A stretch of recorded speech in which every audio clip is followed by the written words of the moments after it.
You just have a seat there, Russell. The guy I was speaking with on whatever night that was Russ as well. Oh, yeah. And he took every number I had. Yeah, no, they were doing some pretty thorough interviews that night. So. Yeah, absolutely. I was All right. glad to see it.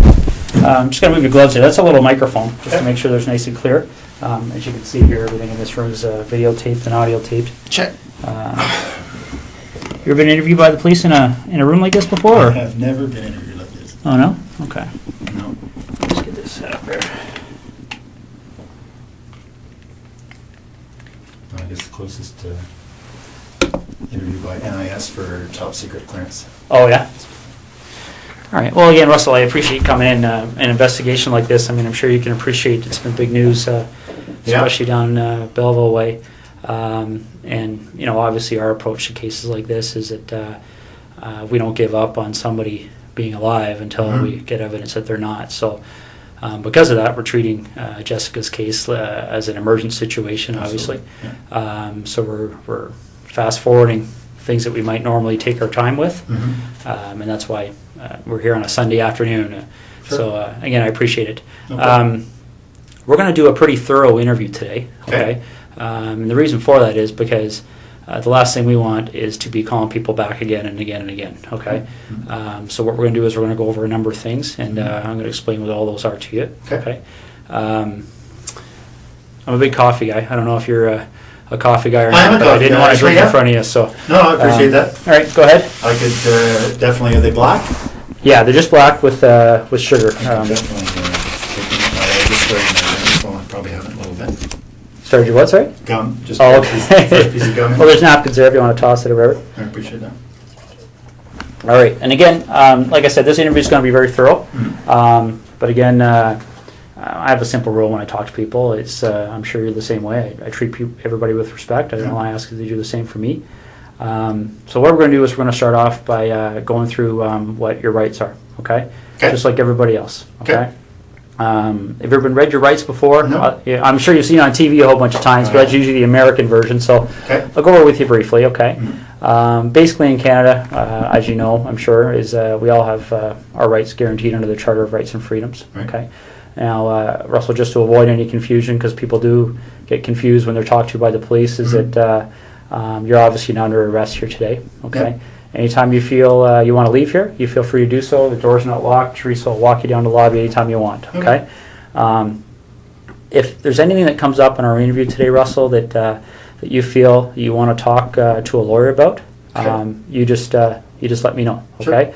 And the reason for that is I want to explain to you exactly what's going on here. Okay.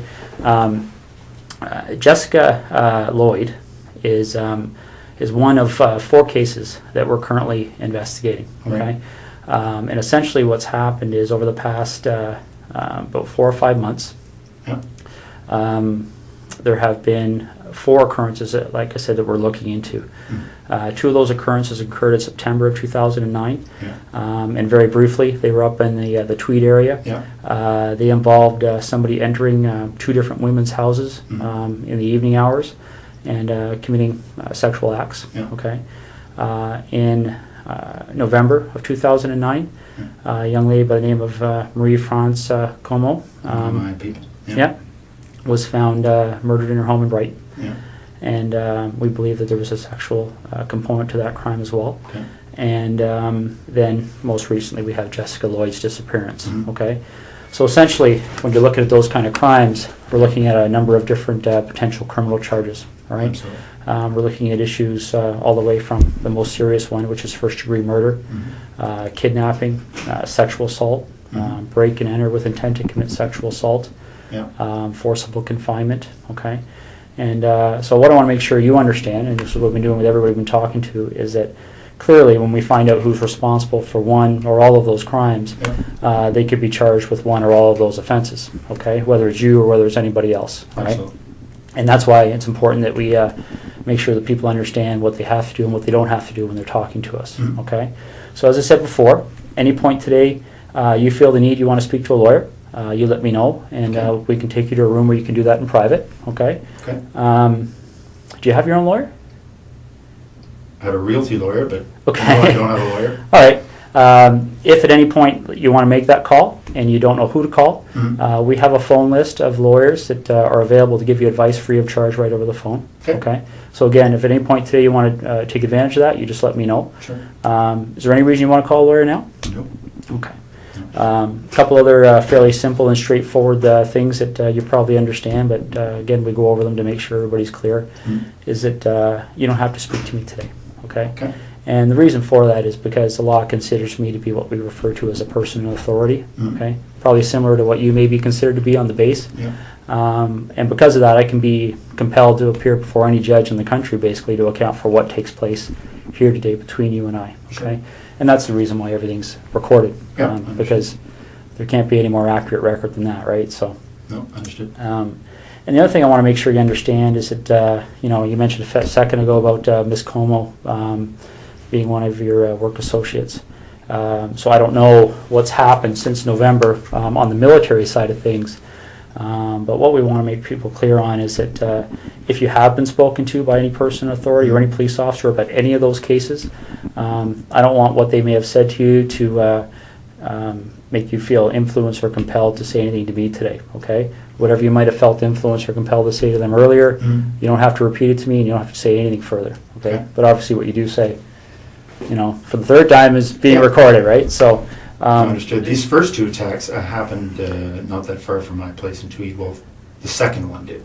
Yeah. We didn't even know the first one had happened, but I understand that was reasonably close as well. But the second one was very close. Yeah. So certainly at the time, the OPP did a door-to-door. Yeah. Within a couple of days, probably the same night. So I spoke with a couple of guys then. Okay. Yeah, and I'm aware of that from looking at the different cases. And essentially, Russell, in a nutshell, that's what we wanted to talk to you about. Okay, those four cases are of concern to us, and you know, you've kind of almost hit the nail on the head about some of our issues that kind of make us want to talk to Russell Williams. Okay, because essentially there is a connection between you and all four of those cases. Would you agree? Geographically, and then I guess I drive past. Yes, I would have to say there's a connection. Yeah. Yeah, and that's why I'll be quite frank with you. That's why things kind of evolved when the officers talked to you on Thursday night. Okay. We kind of went from there because when I think you discussed with them the fact that you were a colonel at the base. I was in uniform at the time, so. Yeah, so pretty obvious, right? Yeah. So essentially, then the connection with Miss Como was made, and I believe you're a door or two down from one of those two incidents in Tweed. 3 doors down, yeah. Yeah. Very close, absolutely. Yeah, exactly. So those are some of the issues we wanted to discuss with you. Yeah. Okay. So just getting back to these four incidents that we're talking about. Maybe you could just give me a little bit of history as to your arrival in the base in Trenton. When did you start working there? Friday on the day I was.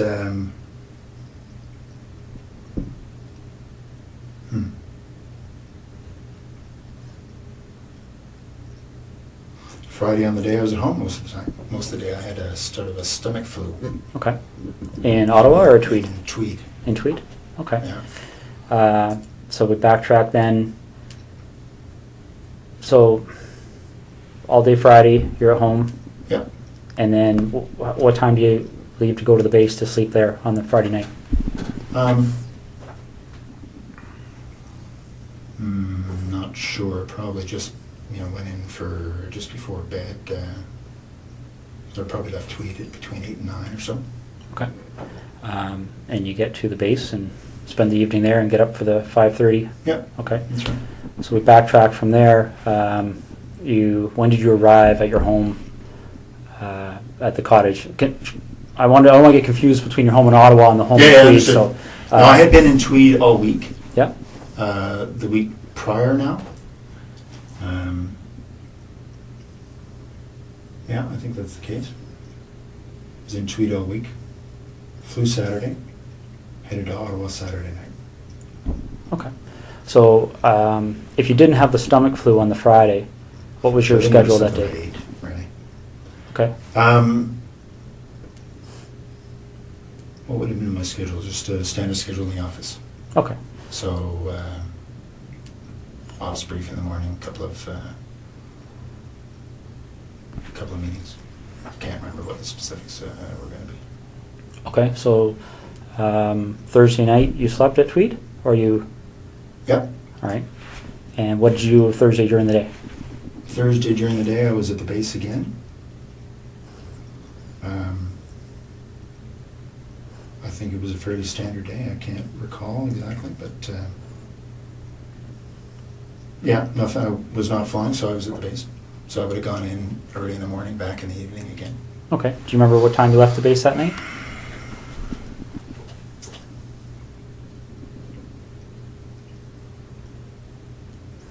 I don't remember anything peculiar, so I would say, I don't know, probably 7 to 9, somewhere in that range. Okay. That's when you left? Left the base, yeah. And what That's a 45-minute transit. So 45 minutes home? Yeah. Okay. Okay. Now, I'm not going to walk you through November, but I'm going to take you to a date that's probably pretty fresh in your mind, the day that Marie Franz coma. Yeah. Do you remember how you found out? I do, yeah. I was sent an email. Well, as soon as the ops staff and the base learned, they told me. Okay. So I got an email. I can't remember if it was late at night, early in the morning. It was certainly, I saw it, I want to say first thing in the morning, because I had just come back from Ottawa. I was in Ottawa for a set of meetings on one of the days. I can't remember what day of the week we're talking about, but yeah, no, I mean, obviously when your people gets killed, it gets your attention. So Absolutely. yeah, I very much remember that coming in. And how did you know Marie Franz coma? I'd only met her once. She was on a crew I was on just after I got to the base. Okay. So I can't even remember. I think it was a one-day trip. I did a number of trips in Canada, transporting our troops, sort of first leg out of Edmonton. We tend to hopscotch them across until they get into theatre. So anyway, I can't remember which trip it was, but we did a number of them out to Edmonton just to pick up the troops, bring them to Trenton, and then put a fresh crew on, and because we'd fly out and back in the same day, so pushing the edge of that, and fresh crew on, and then continue on after a couple hour delay. Okay. Do you know roughly when that happened? That we were on the same crew? The time you met her, the one time there, yeah. It was soon after I got to the base, so I don't remember exactly, but I would say in the first couple of months, so August, September. Okay. Yeah. Now, you got that email notifying you that something had happened. Yeah. Do you have any kind of a clear recollection as to how your schedule was going that week? Well, I can't remember what day that the message came in. Just a second.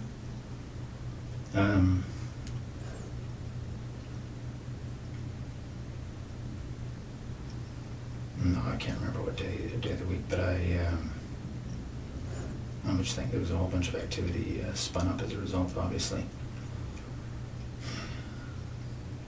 No, I can't remember the day of the week.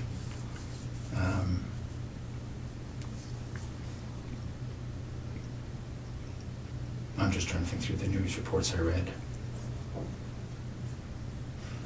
No, I'm sorry, I can't remember what day that was, but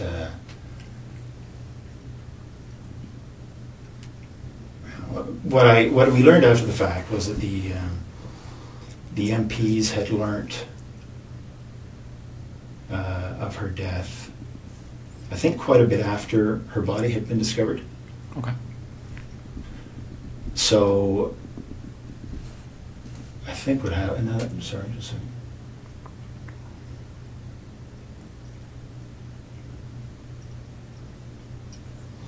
Okay. So I think, if I remember correctly, the MPs learned late that evening.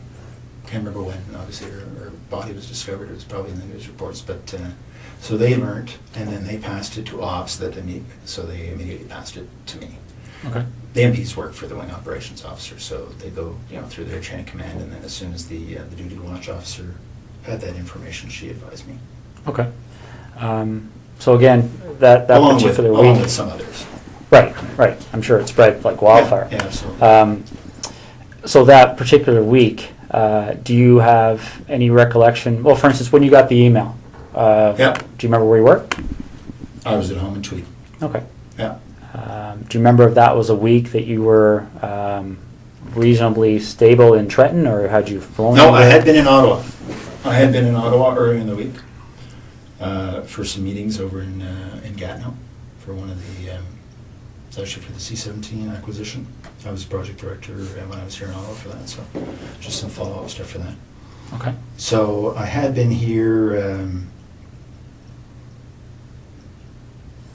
at some point in that week. Again, I can't remember how the days all fell together, but I seem to remember that I got this word shortly after having come back from Ottawa. It seems to me it was the same week. So if we were to do a similar investigation in your background, is there anything you can think of that anybody may have misinterpreted, or anything in your history that somebody might say Russell Williams Absolutely did this? No. Okay. Be very boring. What's that? It'll be very boring. All right, because essentially that's what I'm looking at. Is it? You seem like a very intelligent person, and I think you can see how a surprise like that would certainly set off some alarm bells in our investigation, right? Okay. So the next thing we need to cover off is, well, I'll just ask you this straight out. Given the types of crimes we're investigating, do you get much chance to watch television shows, CSI, things like that? I do watch, I prefer Law and Order, but I do watch CSI occasionally, yes. Okay. So you have an idea of, obviously, the forensic capabilities, things like that are out there. What would you be willing to give me today to help me move past you in this investigation? What do you need? Well, would you be willing to supply things like fingerprints, blood samples, Sure. things like that? Yeah. Okay. Footwear impressions? Yeah. Okay. All right. I think that's what we're gonna ask you to do. Okay. All right. Now we have a process we have to go through to do that. Okay. And for the blood sample, I don't take the blood sample. We have specially trained officers that are trained to do that. Okay. I'm going to step out and make sure they're still available. Can I assume you're going to be discreet? It's possible. Yeah. Because this would have a very significant impact on the base if they thought you thought I did this. Well, bottom line, Russell, that's one of the reasons we're here on a Sunday afternoon. Okay. The military certainly be of great assistance to us, especially in relation to Ms. Como's investigation. So that's certainly one of the things that went into our decision to give you a call at home today and see if we could deal with this today. Okay. So, okay.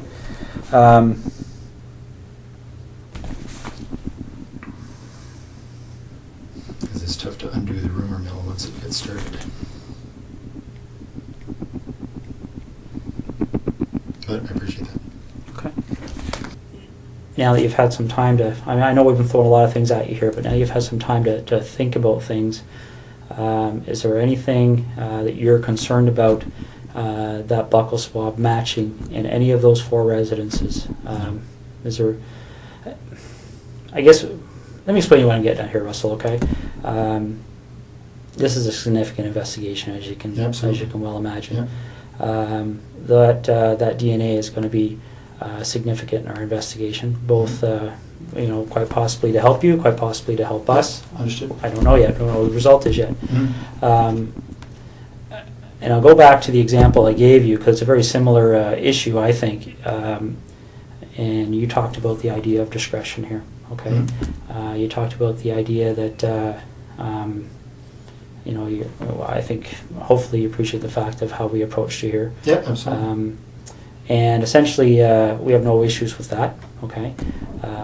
We talked recently about the whole idea of any unusual sex acts in your history. Mm-hmm. But another thing that can often happen in cases like this is that people become concerned about things like extramarital affairs, indiscretions along those lines. Mm-hmm. Is there any contact that you may have had with any of those 4 women that you may not want your wife to be aware of? Anything like that that we should know about to try and explain why if your DNA is found, it would help us understand why it may be there. Absolutely not. Okay. Can you think of any reason why we would find your DNA in any of those residences? Let's focus on, well, for instance, house, I believe. Let me just check the name there, make sure I've got the right address. I'm talking about the house that was just a couple of doors down from you there in Tweed. A couple of doors down was the, Lori. I don't know her last name. I don't know. Mazzacati? I don't even know what her last name is, but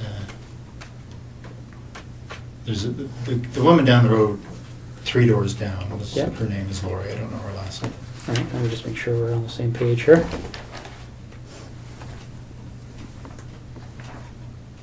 Okay.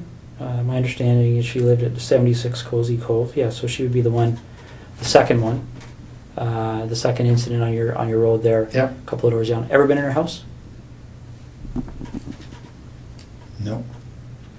We met her once, I think the first summer we were there, so in 04. Okay. And that's what I'm getting at.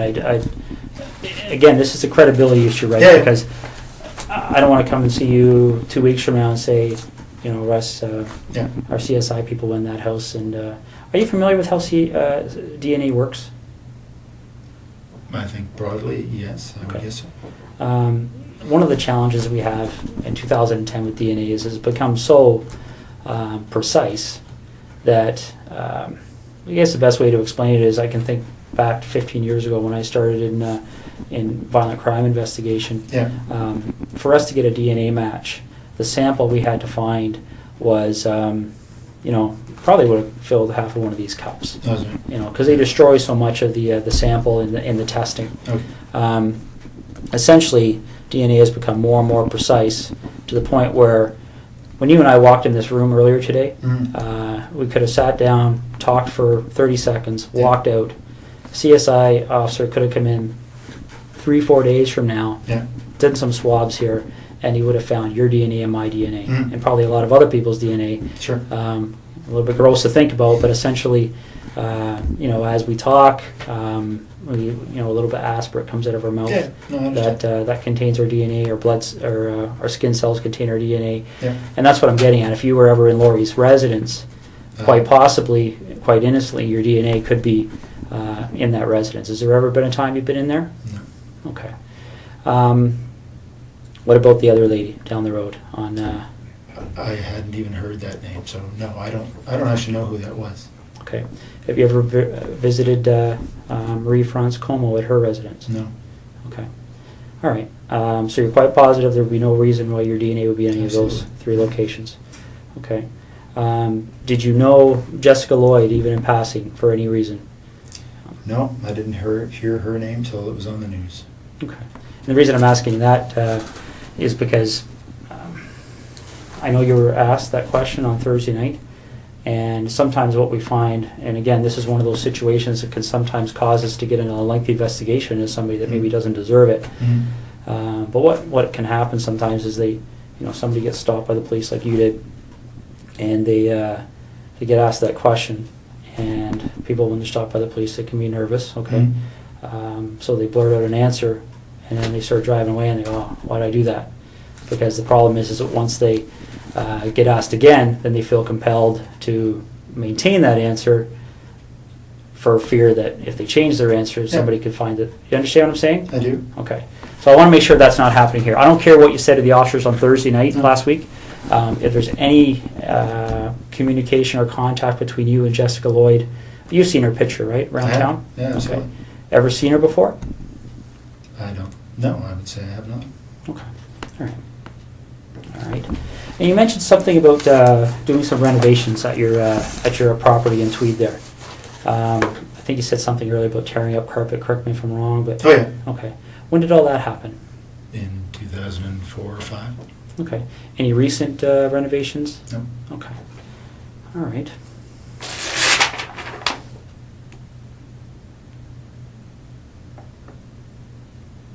Just want to make sure I'm covering all the bases here.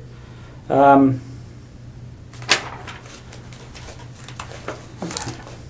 What kind of tires do you have on your Pathfinder? I think they're Toyo. Okay. Do you know the brand name, or sorry, the I think make? that is I don't know. Sorry, the make is Toyo. Yeah. I don't know the model. Okay. Just see, I'll read this off to you, see if it rings a bell.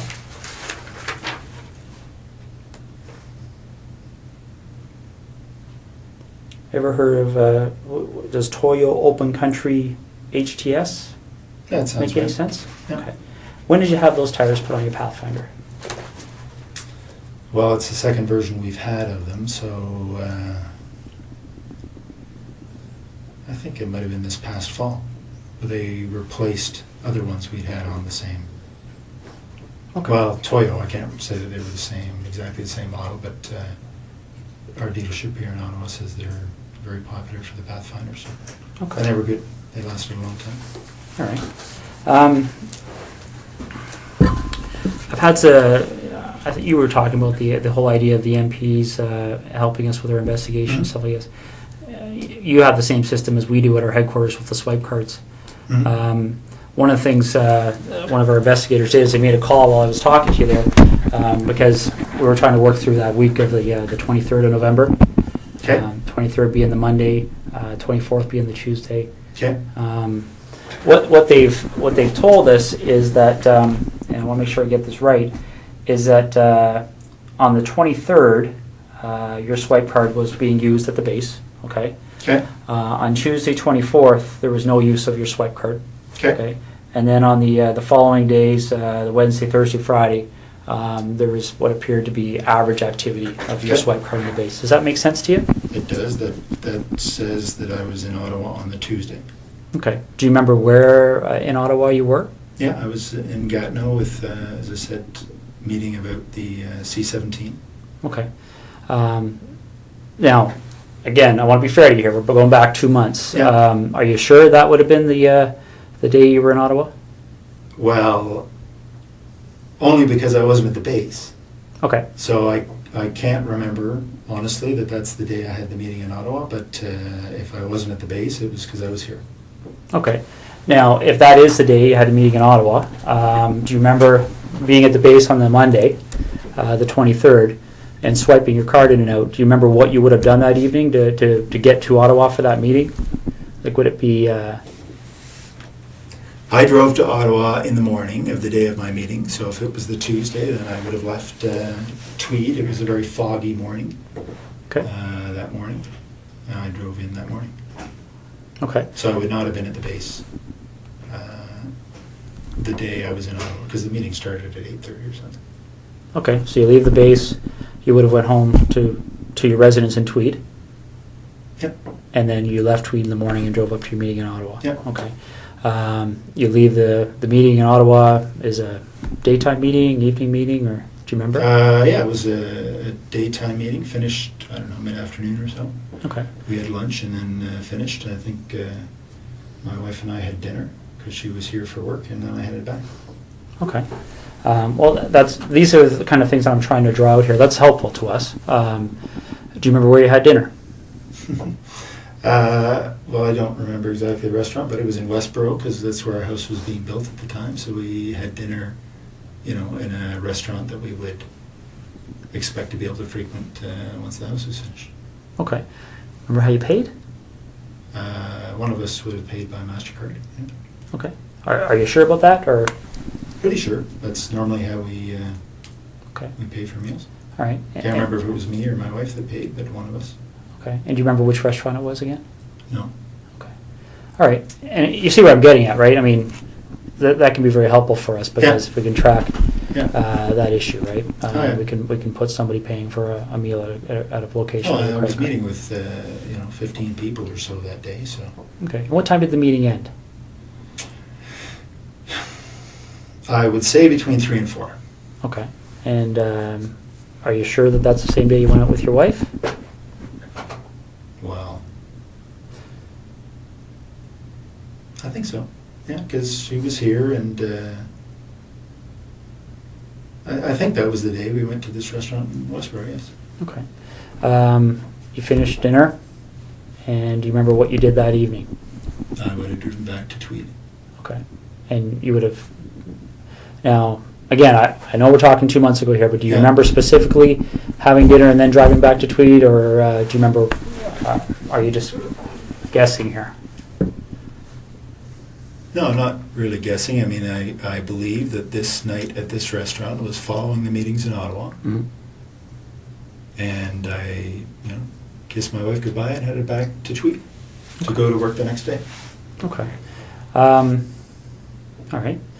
The tires that you have on your truck, right? The reason I asked you about that is there any time, I mean, you recall where you were stopped by the officers there? Yes. Okay. Did they explain to you what the significance Said of that the was her location? house. That was her house. Yeah. Okay. So you remember that location? Yep. Do you remember what the crossroad was, or? I don't think there was a crossroad. It's sort of just on the south end of 37. Okay. When you get stopped at that location, has there been a time in the recent 1 or 2 weeks that your vehicle has left that road for any reason whatsoever? Have you driven into a field with your vehicle at all, for any reason you can think of? No. Okay. Because I want you to rack your brain here. This is important. So, Yeah. is there anything you can remember doing that would have caused you to drive off the road No. at that section of roadway? No, that's my early. That's the early part of the highway, and just head north. It's about 30 minutes from there to, probably 20 from there to my house. Okay.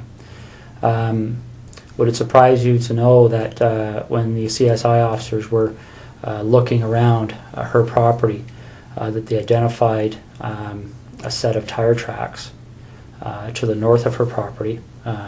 Looks as if the vehicle left the road and drove along the north tree line of Jessica Lloyd's property. Okay. Okay.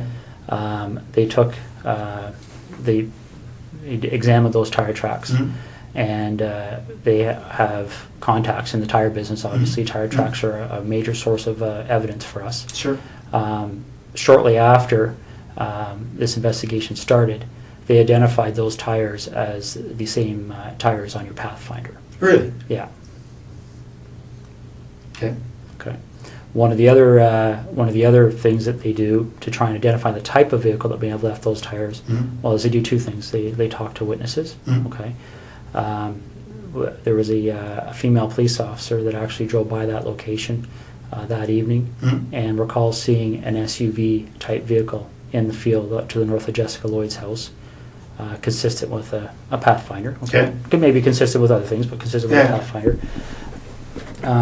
And they, what they also do to try and identify the type of the vehicle is they look at what they call the wheelbase width. Okay, because different vehicles, different makes, models have wheelbase width. So they can take those two sets of tire tracks, measure the distance between them. Okay, and determine what the width is. Sure. And then they can enter that into a vehicle database, and it will spit out the types of vehicles. Okay, your Pathfinder's wheelbase width is very, very close to the width of the tires that were left in that field. Okay. Do you have any recollection at all of being off that road? I was not off the road, no. Okay. All right. Russell, is there anything you can think of? Let's go talk about Marie-France Como for a minute, okay? Is there any reason at all you can think of that during our investigation, obviously we're searching computers, things like Blackberries, right? Electronic devices, looking through houses for things that are in handwriting, written notes, diaries, things like that. Now, I'm not at liberty to tell you what the content was, but is there any reason at all you can think of why Marie-France Como would have specifically referenced you in some of her writings? Not at all. No? No, absolutely not. Okay. Is there anything that she ever said to you that led you to believe that there might be something more than a passing interest with her towards you? Not at all. No, we spent, one flight together talking. I'd go back occasionally and talk. No, if that's the case, that's very surprising. Okay. All right. You have any questions for me right now? No. Okay. I'm just going to step out and see how things are going, okay? Okay. I mean, it is a Sunday, but there's probably 60, 70 people working on this file, so there's a lot of things happening. Sure. So let me go out and see what's happening, and then I'll come back in and we'll hopefully continue, okay? I told you when I came in here that I'm going to treat you with respect, and I've asked you to do the same for me. We talked about the whole idea of how we've approached you here, okay? The trying to be as discreet as possible, okay? But the problem is, Russell, is every time I walk out of this room, there's another issue that comes up, okay? And it's not issues that point away from you, it's issues that point at you, okay? And I want you to see what I mean, all right? This is the footwear impression of the person who approached the rear of Jessica Lloyd's house on the evening of the 28th and 29th of January, okay? All right?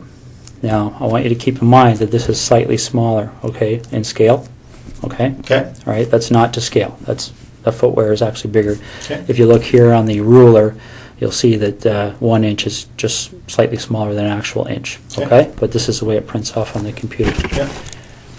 I'm going to move this over so you can see what I mean, all right? Because essentially when you're dealing with footwear impressions, we have a gentleman on the OPP who's basically world-renowned. His name is John Norman. And essentially with footwear impressions, you're in a situation where you're pretty much in the area of fingerprints, okay? And essentially what we're talking about here is, especially when you start adding in other pieces of information that support an investigative position, okay? This is a photocopy of the boot that you took off your foot just a little while ago, okay? Now, I'm not an expert in footwear impressions, so I rely on the experts. Footwear impressions are very much like fingerprint comparisons, okay? You take a look at this print, and again, this is one print. This person walked through, there's several different prints to compare, so we're going to get features off of one print to compare, features off another print to compare. These are identical.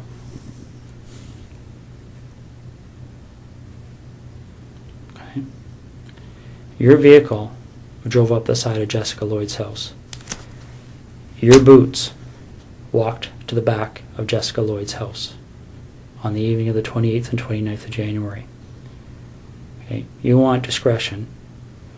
We need to have some honesty, okay? Because this is getting out of control really fast, Russell. Okay, really, really fast.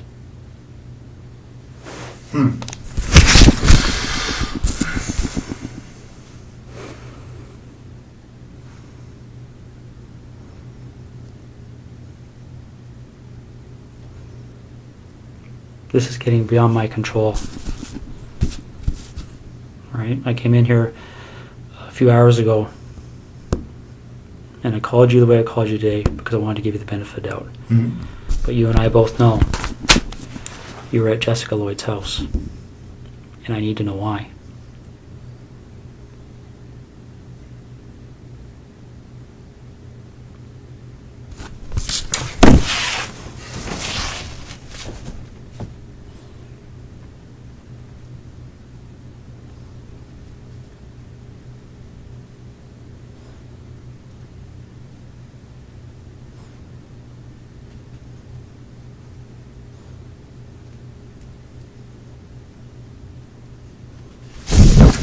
I don't know what to say. It's Well, you need to explain it because this is the other problem we're having, Russell, okay? Again, these decisions are made by me. Right now, there's a search warrant being executed at your residence in Ottawa, okay? So your wife now knows what's going on. There's a search warrant being executed at your residence in Tweed, and your vehicle's been seized, okay? You and I both know they're going to find evidence that links you to these situations. Okay. You and I both know that the unknown offender, male,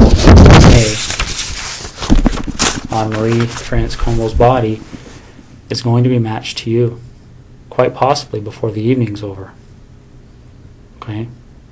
This is a major investigation. The Center of Forensic Science is on call 24 hours a day helping us with this.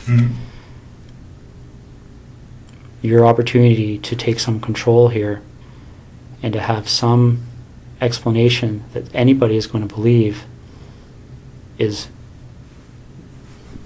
quickly expiring. Okay? We're applying, the investigators now applying for a warrant to search your office. Right? These aren't decisions that we can say yes or no to. This is the practical steps in an investigation like this. And Russell,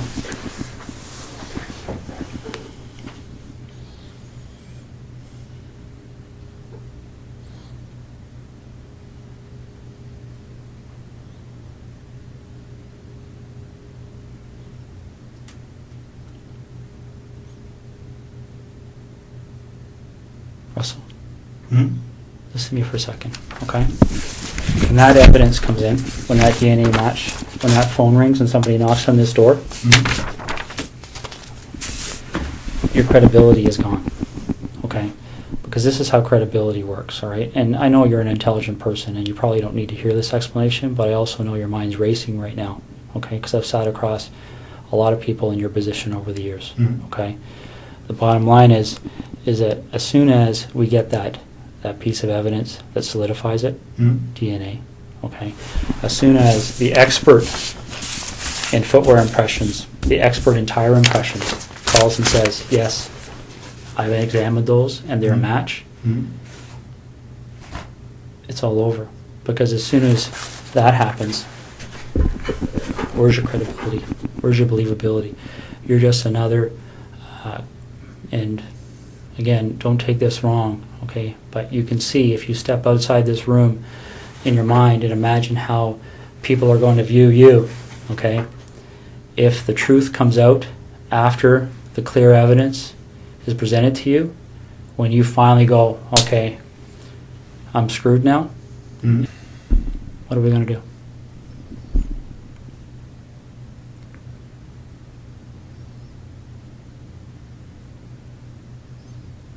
Russell, you know there's only one option. What other option is there?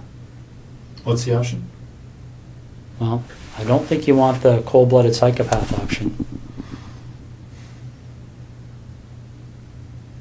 I might be wrong. Okay, because don't get me wrong, I've met guys who actually kind of enjoyed the notoriety, got off on it,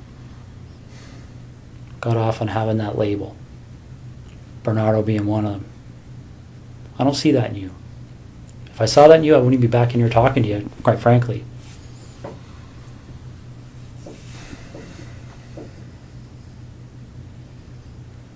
But maybe I'm wrong. Maybe you got me fooled. I don't know.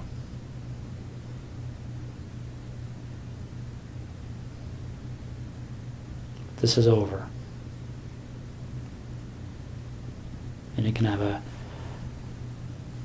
bad ending where Jessica's parents continue to wonder where her daughter's lying.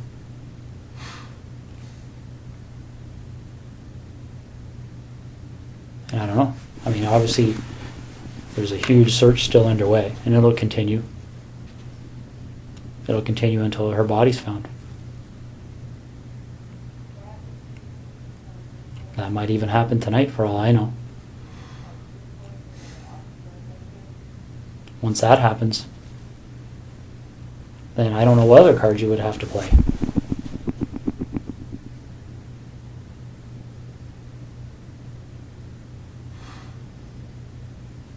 So what are we going to do?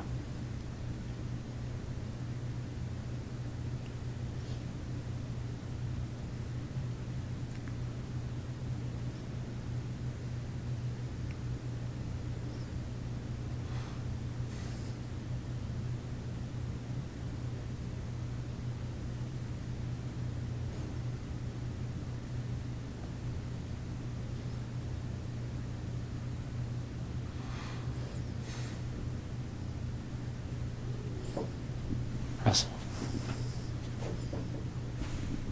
what are we going to do?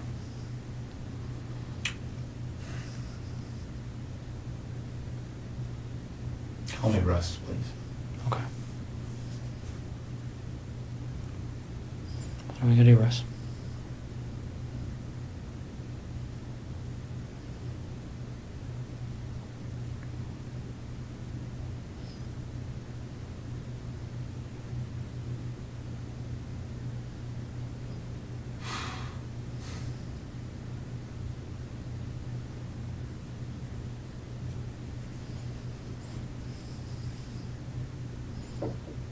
Is Jessica somewhere we can find her easily?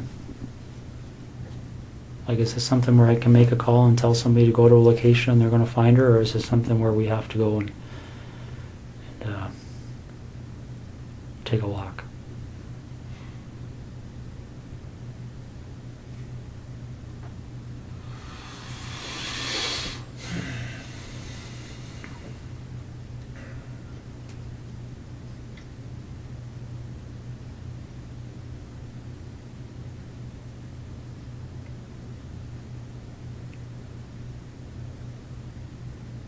Which direction are we heading in here?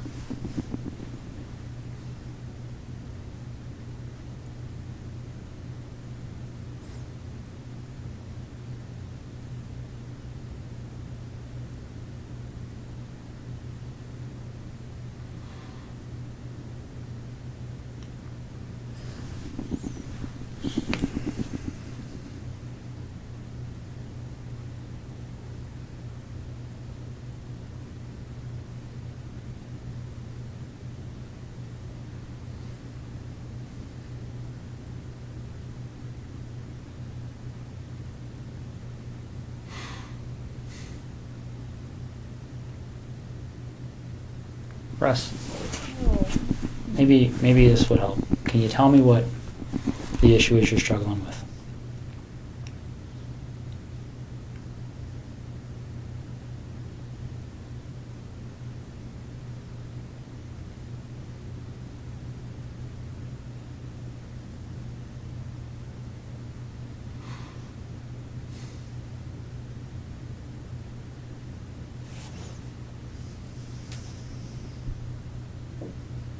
What's the issue you're struggling with?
It's hard to believe this is happening.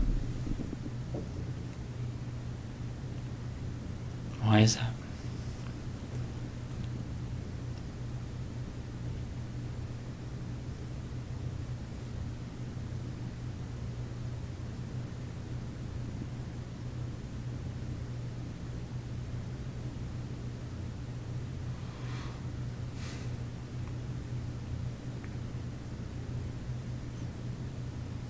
Why is it hard to believe?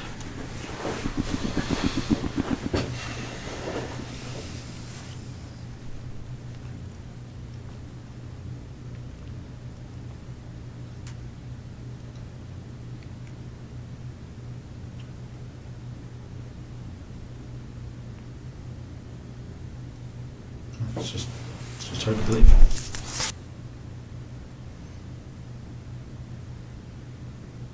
Whose decision was it?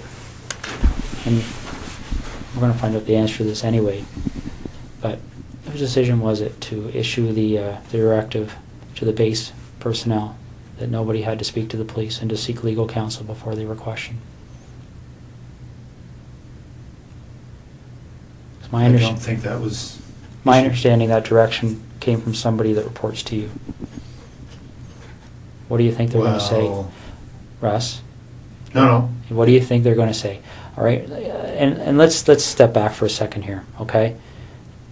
I really don't think it benefits you or makes you look any better to start debating the little issues, No, okay? but that is news to me. Okay. I have a legal officer that reports to me Yeah. who may have given that direction.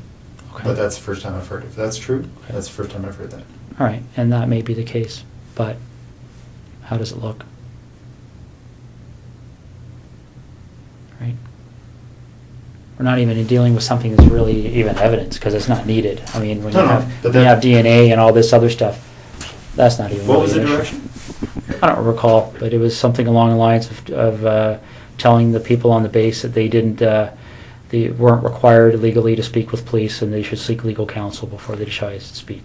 But Okay. Well, if that was actually said, it would not have been to the base at large. It may have been to the individual, the boyfriend who is the suspect. okay, that- my understanding it went out to all personnel. No, absolutely. Maybe no, only under your command. I don't know. It didn't. Okay, okay, that's I fine. didn't ever see it. That's fine. Now let's get back to the issue. What's that? So you talk about perception. My only two immediate concerns from a perception perspective are what my wife must be going through right now Yeah. and the impact this is going to have on the Canadian Forces. Where do we go?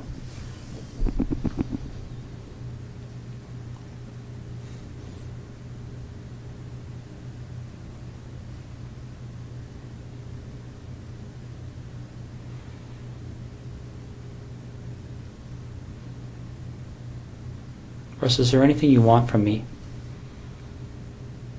Is there anything you want me to explain? Is there something missing that you're struggling with that I can shed some light on for you?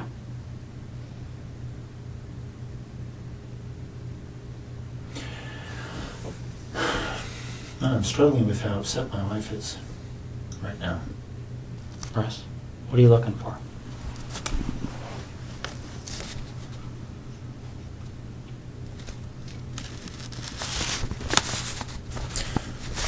I'm concerned that they're tearing apart my wife's brand new house. So am I. But if nobody tells them what's there and what's not, they don't have any choice. Computers will be brought to Microsoft in California. They'll be picked apart. You can't erase things from computers. It doesn't happen. I'm sure you've seen that. I'm sure that's pretty common knowledge these days. It just doesn't happen.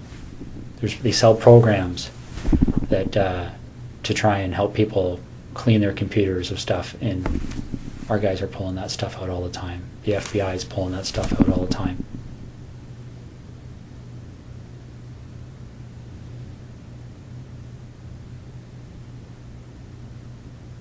This investigation will end up costing no less than $10 million.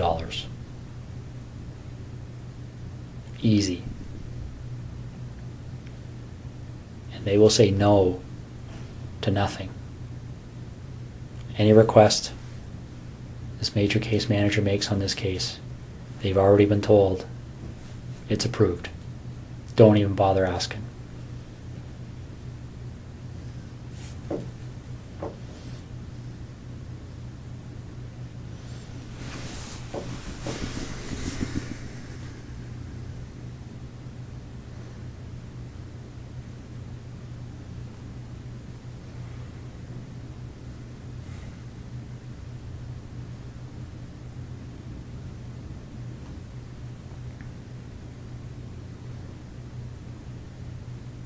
So what am I doing, Russ? I put my best foot forward here for you, bud.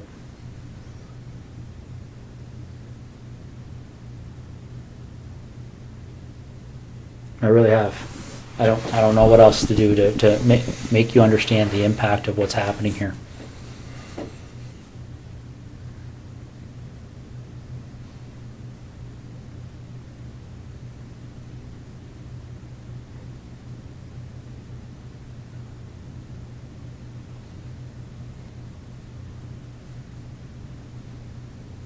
Did we talk? I want to minimize the impact on my wife. So do I.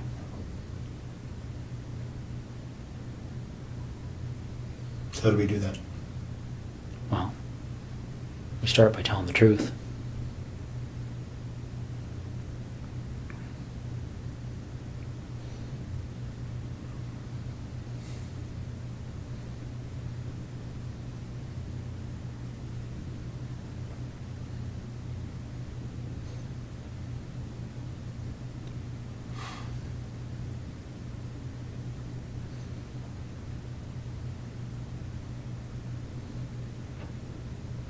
Okay. Okay. So where is she?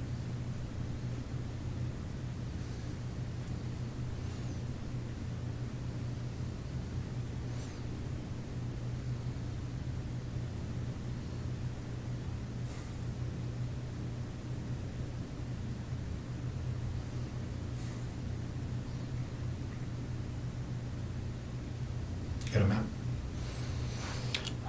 Is she close to where she lives?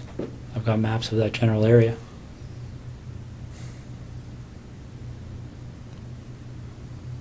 Which town is she near? Why don't we start there?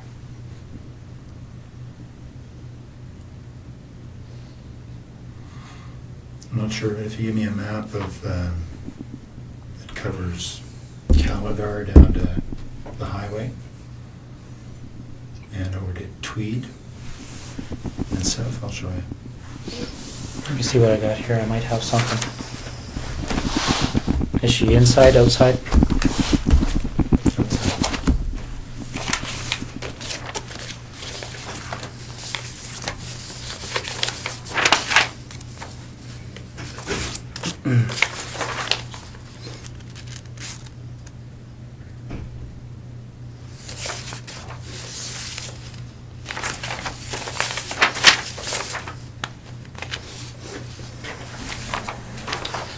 Probably the biggest area I have there, Russ.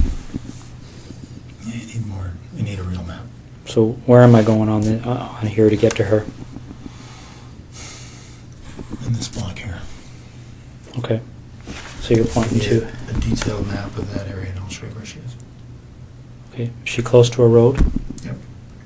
All right.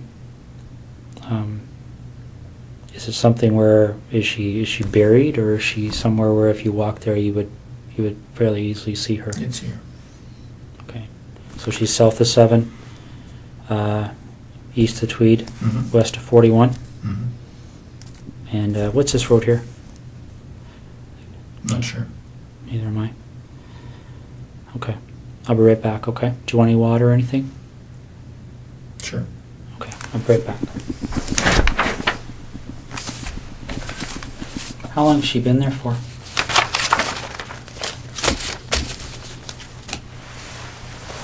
A little over a week. Was it fairly quick from the time she left? Friday night. Friday night? Yep. So where was she between Thursday night and Friday night? In Tweed. With you? Yep.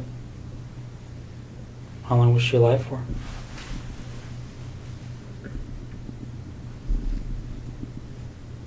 Almost 24 hours, not quite. Okay. Russ? You're doing the right thing here. Okay.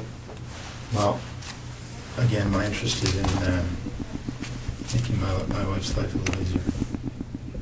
And Okay. her family as well. Well, we share that But interest. there's no, your time in Ottawa is wasted, really. I'll tell you where the membership cards are. Where are they? They're in the house there, but In Ottawa? yeah. Whereabouts? Some in the camera bag, which they would have found in my office. Mhm. And when you walk into the office on the left side, there's a desk of drawers, set of Okay. drawers, like a filing cabinet, wooden, IKEA. In one of the top 2 drawers, and there's a plastic divider, Yeah. and there's inside there are 2 memory cards, Okay. which are blank, but I'm sure they can be And whose images are on those cards? well, I've erased them, but I expect able to draw images of Jessica and I. What about Marie?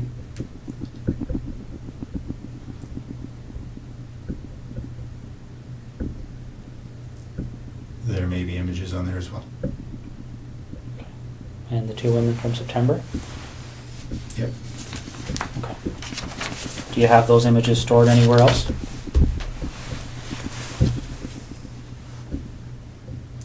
Yep. There are 2 hard drives in the house in Ottawa. I can draw you a little picture if you like. Sure. Do you want to do that now while I'm Sure. getting them out? Okay.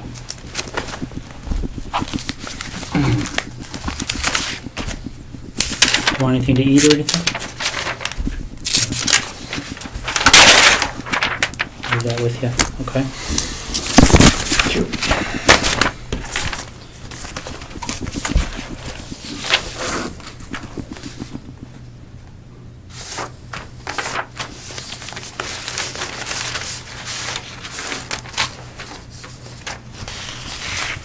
But I do want to talk to you again. That's the plan. Okay.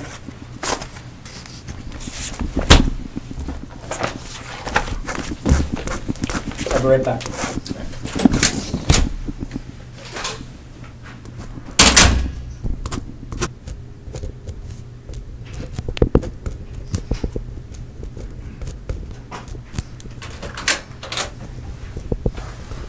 Can you make it up there? Thank you. Can you make it up? All right.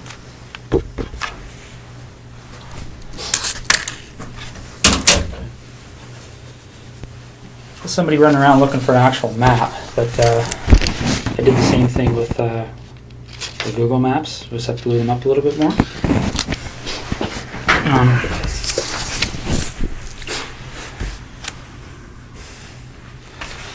This is the biggest of the area. This might have better parameters for you. Here's Tweed.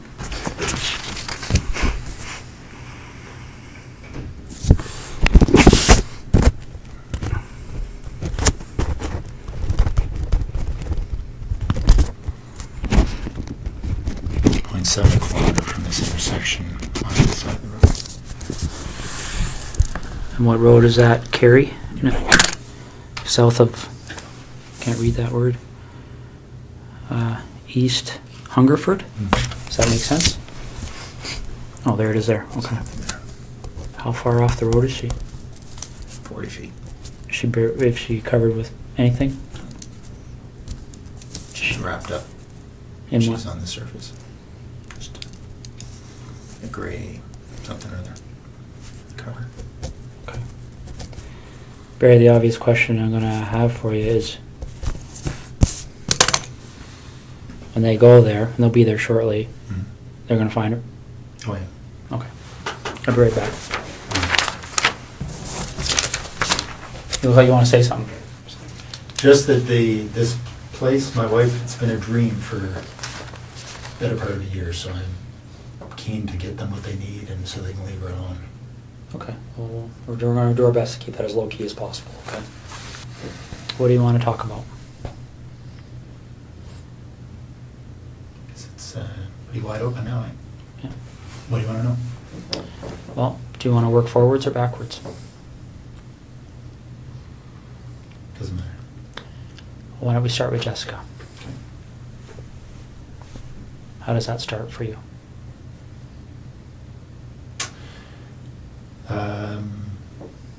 I saw her in her house on her treadmill. Wednesday night, I guess. Then I noticed she wasn't there Thursday. So I got into the house to look around.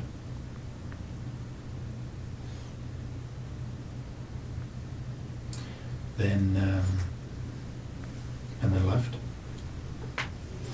Noticed she'd come home. So I went back in. Through the back patio door. while she was sleeping.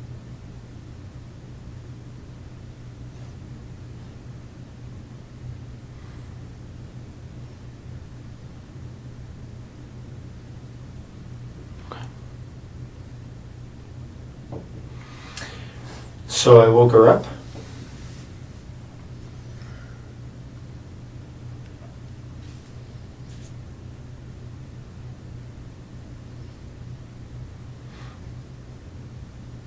Didn't hit her. She only hit her once. Friday night.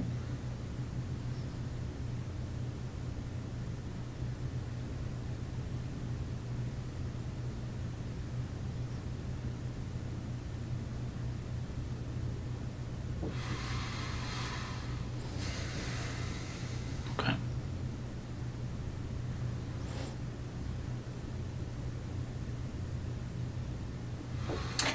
Well, so I raped her in her house, and then I took her to the car and took her to Tweed.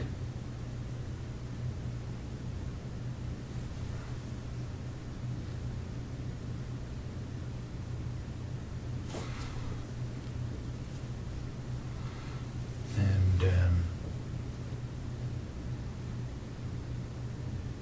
spent the day in Tweed.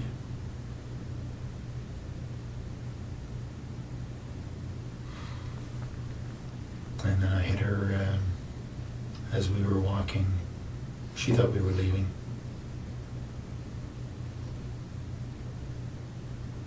Hit her on the back of the head.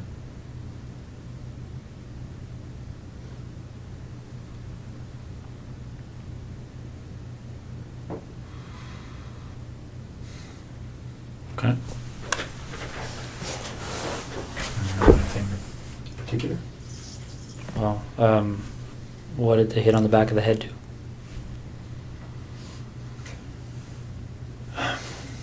Well, I was surprised at her skull gave way. She was there and immediately unconscious. I strangled her. Okay. What did you hit her with? Flashlight. Okay. In the house or outside the house? In the house. Yeah, they'll find signs of that. Where in the house did this happen? In the main portion, just in front of the fireplace. What do you mean they'll find signs of it? Oh, there's quite a bit of blood. I'd expected to knock her out. But obviously generated a lot of blood. What did she bleed onto? The floor. It's just tile floor. Okay. Did you clean it up or did you? I wiped it up. I know it'll be easily spotted. What makes you think that? Like, if I walked in that house right Well, now, you would I see it? You wouldn't see it, not at all, but, you know, the right science will show it, I'm sure. Okay. So when that happened, did she have clothes on or was she naked? Yeah, or? she was dressed. Okay. So when we find her, is she going to have those clothes on too? Yeah.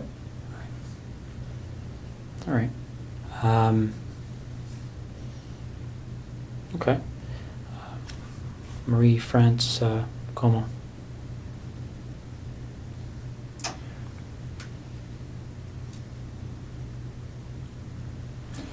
There was an open window in the basement of her house when she was away. I went in there a couple of nights before she came home. Looked around. I went back in there late at night when she was at home. She was on the phone in her bedroom.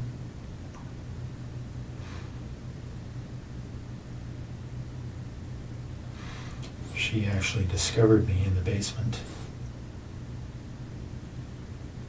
She was trying to get her cat to come upstairs, and the cat was in the basement, had seen me and was fixated on me in the corner.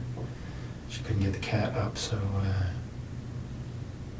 she came downstairs to try and get the cat, and I'm not more sure why she came over to me. I guess the cat was staring at me, and she was wondering what the cat was staring at.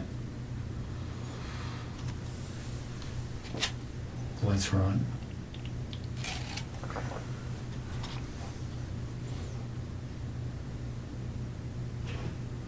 So when she spotted me, I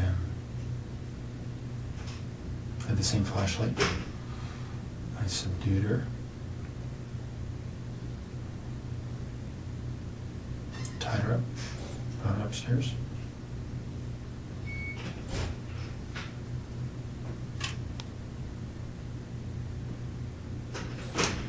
And strangled her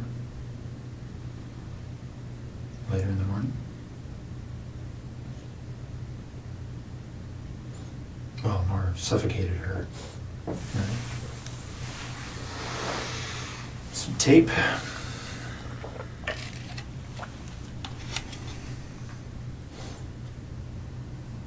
Left her there.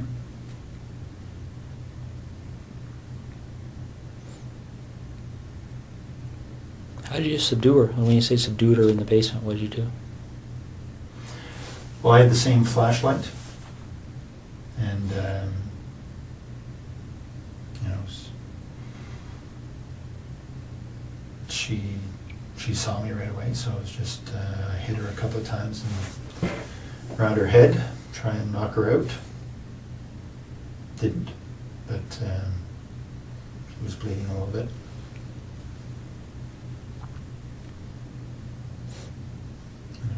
Eventually,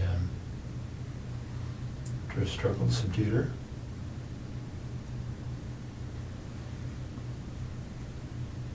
Okay. Any blood from that struggle? Oh yeah. No, not a whole bunch, but a flashlight did break her skin a couple of times. Okay. What area of the basement did that take place in? I was hiding behind the furnace, so she spotted me right there. Okay. Did she recognize you? No, I had stuff on my face. Okay.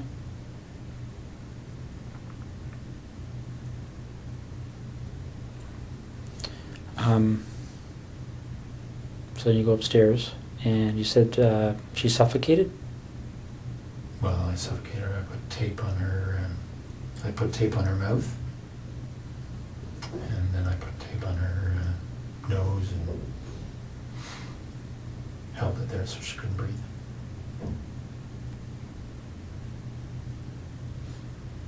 Okay. What kind of tape was it? Duct tape. What happened to it? Well, I took it with me and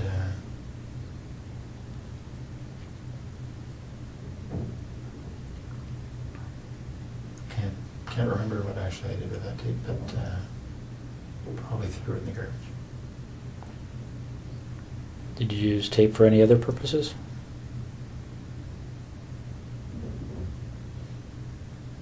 No. Okay. Did she ever recognize you through this whole episode? No. What did you say you had on your face?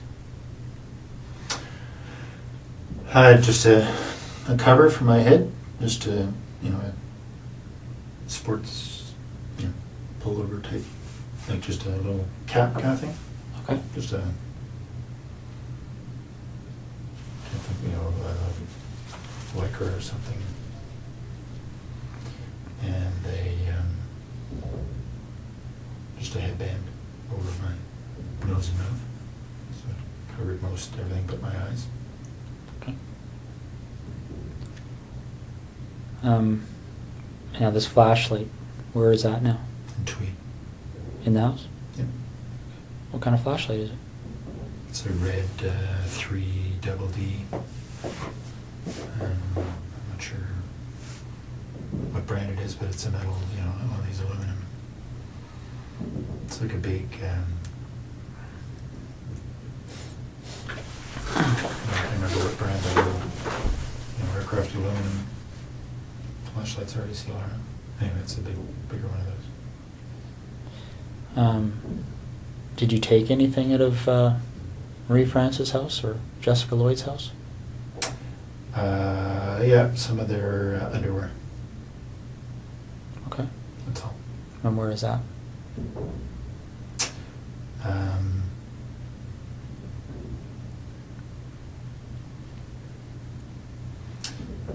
It's in some boxes in the basement here in Ottawa, in that rec room. So we just moved in, so there are boxes everywhere. So on the same side as the furnace room, sort of in the back against the wall. Okay. What do the other boxes look like?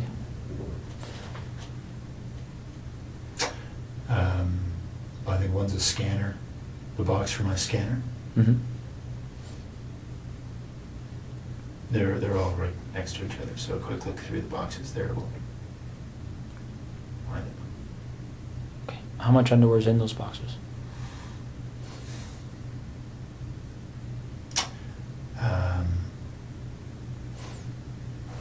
Probably 60 pieces or so total. All women's? Yeah, 60 pieces of theirs. Of whose? Of Jessica's and Marie France. So you took 60 pieces from between the two of them? Yeah. Okay. I think so. All right. And they're in a, like when you talk about a scanner, is it a computer scanner box? My computer scanner is up in the office and its box is down in the basement, so Okay. it's inside that box. Does any of the underwear in those boxes belong to anyone other than Marie France or Jessica?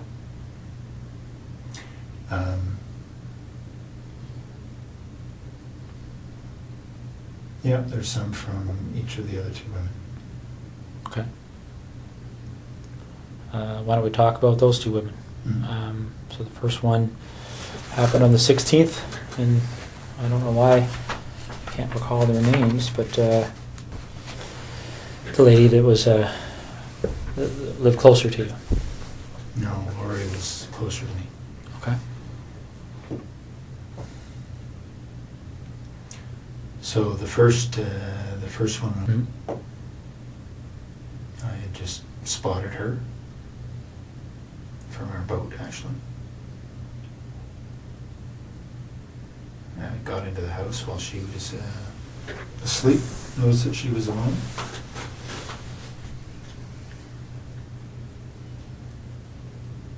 And just hit her with my hand while she was sleeping.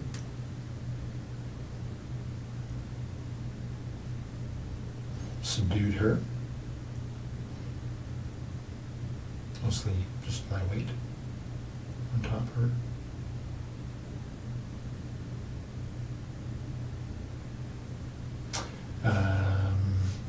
Had her take off her pajamas. Took some pictures. Took some of her underwear and left.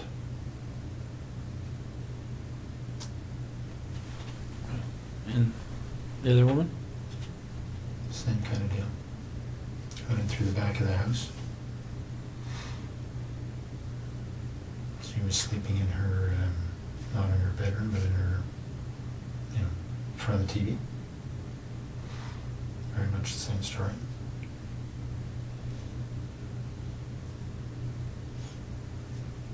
Anything different about that story? I mean, pretty much the same story and exactly the same story are two different things, right? Yeah, no, not much different at all. I did have the flashlight that time. I had her with a flashlight. And thinking it would knock her out.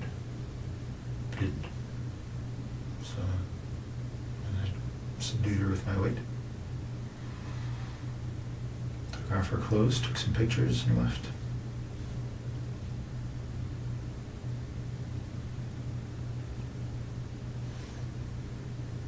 Why do you think these things happen?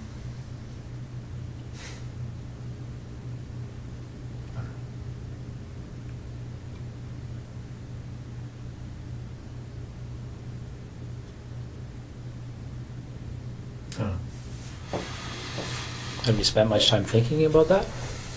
About why? Yeah. Yeah.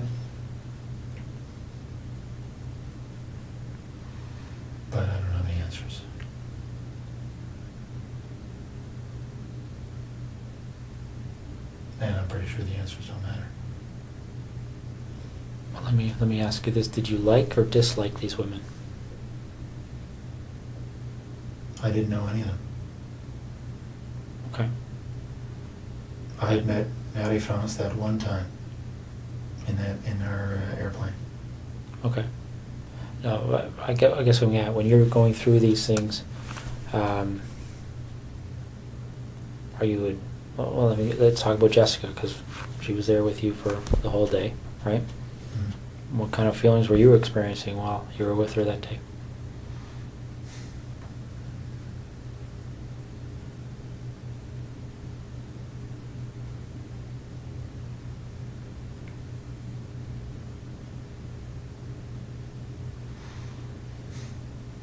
Oh, she was a very nice girl.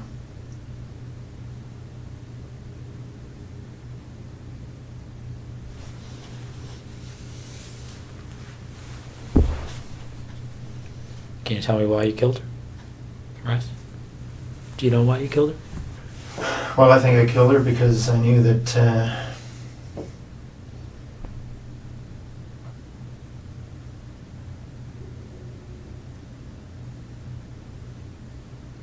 her story would be recognized.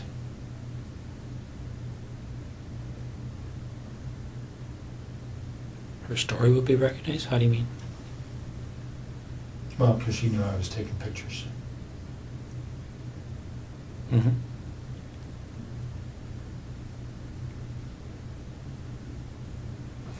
So because of the two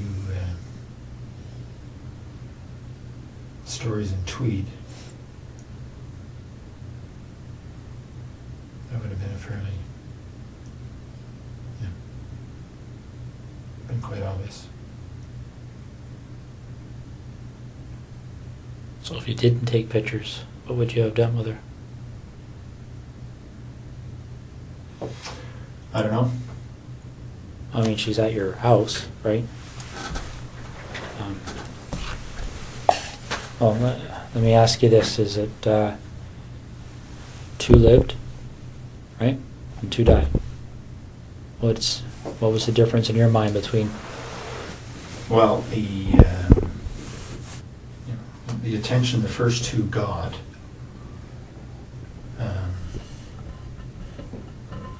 was very much focused on, obviously, or for obvious reasons, the pictures I took.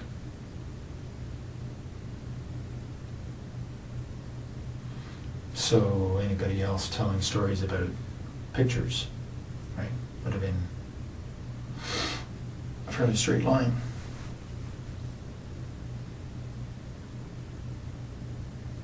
Okay, but when this thing happened with Marie France, did you believe that you were already a suspect for what happened in Tweed? No. So what were you concerned about? Well, because I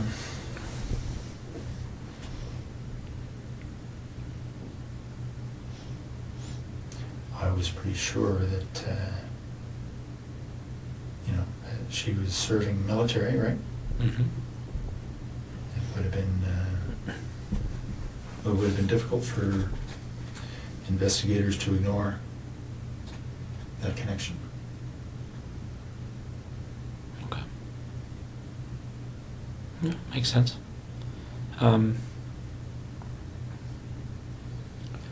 Let's go back to Jessica then, okay? You see her on the Wednesday night, okay? On her treadmill? Mm. How do you see her? She was in the basement, window wide open, on a treadmill. So I drove by. Okay. Did you stop to look at the house, or how does that catch your eye as you drive by? Well, I was looking to see who was where. Don't know that area very well, so I was just keeping my eyes open. Okay. So you spot her on the Wednesday. Yeah. Do you just keep on going, or did you just stop and take a closer look that No. night or anything? No? I kept going. Okay. And You went back on the Thursday night, right? Yep. So you go back on the Thursday night, and you went into the house before she came home?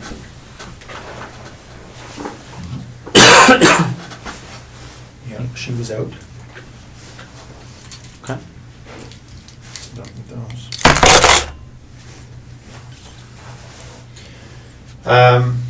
Yeah, she was out. Got in through the kitchen window. It's unlocked. Everything else was locked. Okay. So you're in there doing what? Looking around to see who lived in the house.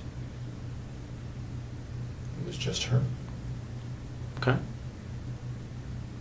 And then what do you do?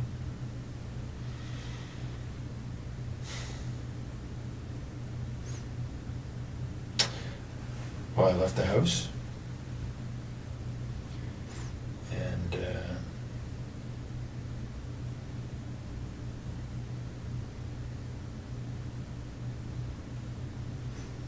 she came home. I hadn't been out of the house very long.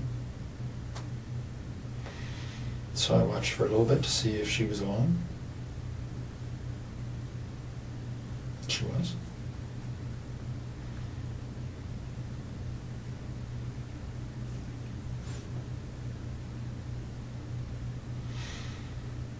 And I went in when she went back to sleep. When she went to sleep.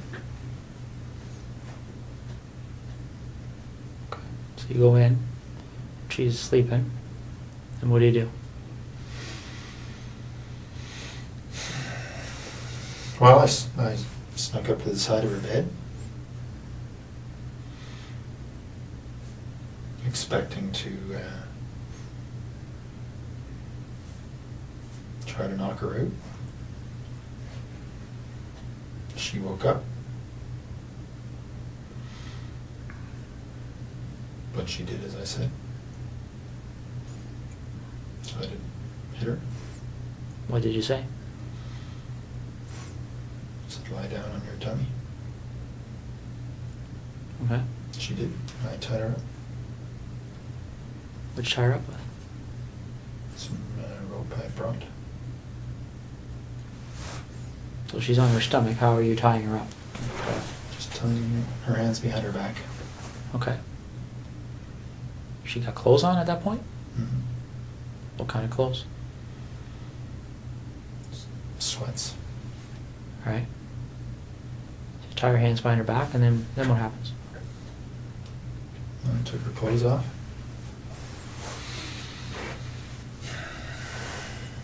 Okay.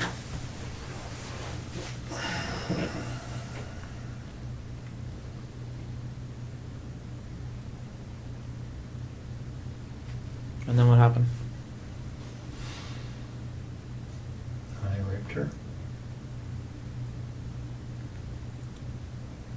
A rape can mean a lot of different things. What kind of sexual act took place?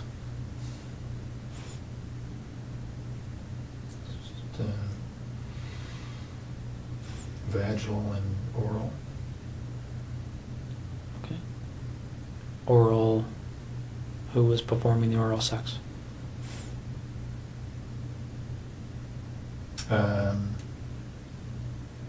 No, me on her and her on me. Okay. Any condoms used or anything like that? No. No. So and again, correct me if I'm wrong. Vaginal intercourse. Her performing oral sex on you, and you performing oral sex on her. Mm-hmm. Do you remember what order those things occurred in? Yeah. I started with the oral sex. Then I raped her. And then later on I made her perform oral sex on me. Okay. Any kind of conversation happening when this is going on? Yeah, a little bit. What was being said? Well, I threatened her before she before I had her perform oral sex. What did you say? Well, I put a zip tie around her neck. I said that I would pull it if I didn't like what she would do. Okay. So she did what you told her to do? Mm-hmm. Any issues there? Any reason to pull it? No. So, do you remember if you ejaculated at that point? Or at any point? Not at that point, but later on. Okay. So, the oral sex finishes, and then what happens next?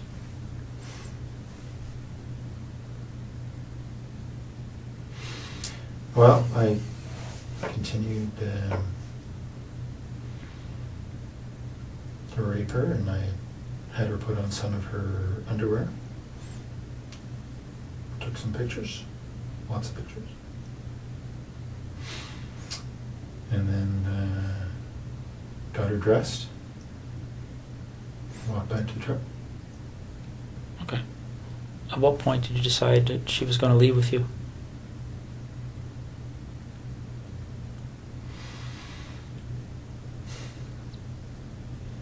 I'm not sure. That wasn't necessarily always the plan. But at some point, I was there for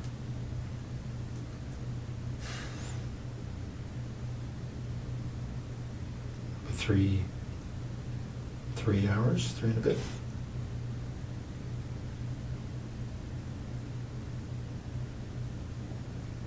Okay. Do you remember the conversation about leaving? Was there any... Did she say anything about that, or what was she saying to you? She was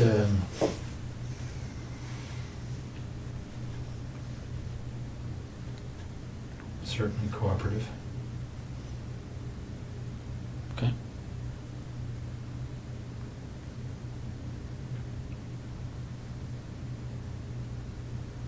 A cooperative can mean a number of different things. Was she excited about leaving with you? I mean, I don't want to be sarcastic, but... No, she just didn't put up too much of a fuss. Did she try and negotiate with you at all, or No. what did she say? Well, I told her that I would let her go later on. Okay. So when you take her out of your house, is she still bound, or Yep. how is that done? Just hands behind her back. Okay. What about her feet? Anything there? No, she was walking freely. Okay. Barefoot, or No, she had those brown suede shoes on that had been reported.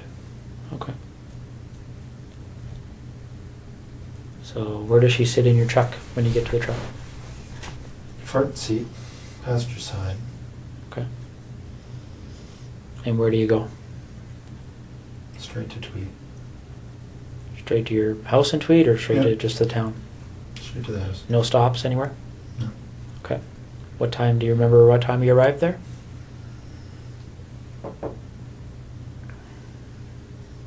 I don't exactly, but I'd say between 4:30 and 5:30. Okay. All right.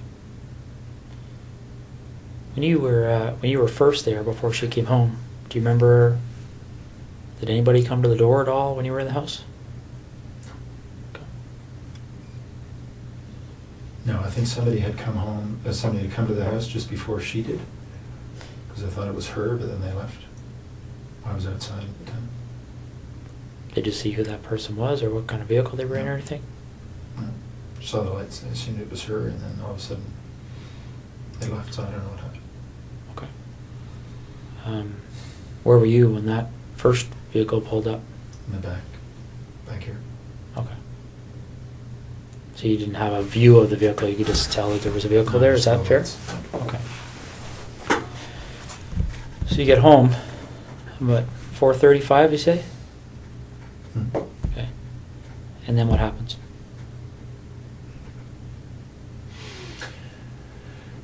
Well, she would go to the bathroom and get a quick shower, wash her. Then we went into my bedroom. And went to sleep a little bit. She was tied up. How was she tied up at that point? Snapped the underback. I put tape over her eyes from the beginning. So that's what she had. Okay. When they find her, is that tape going to be there, or was it ever removed? No, I removed it. Okay. What kind of tape? Duct tape. All right. The duct tape that you used, where's that roll? It's all gone. I used the rest of it to bind her body. So, by all gone, is it with the body now? Mhm. Okay. So you said, who went to sleep when you came home? You had a shower, or she had a shower? Well, we both got in. I washed her off after she'd been to the bathroom. We both went to sleep. But she was tied up and I had tied the rope. So I could fall asleep a little bit and she could move without waking me up. Okay, I'm trying to picture how that would be. So the rope's tied to what on her? Just tied her hands behind her back. Okay. And then the rope just wrapped around me a couple of times, so there was no slack. okay. Do you remember how long you slept for? Not long, maybe a couple hours. Do you know if she slept? I don't know. Okay. So you wake up and... And it wasn't, we were up and down, so it wasn't 2 hours straight. It was 2 hours in bed, but there wasn't much sleep, just lying there probably. So you get up from that, and what happens next?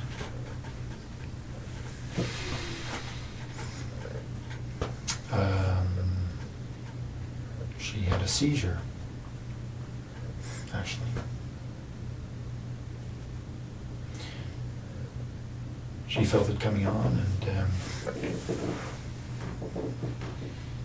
because she'd had some before.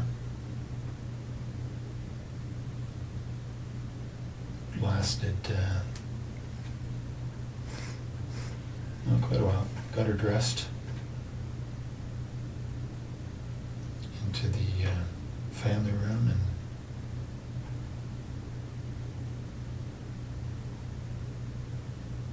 and anyway, she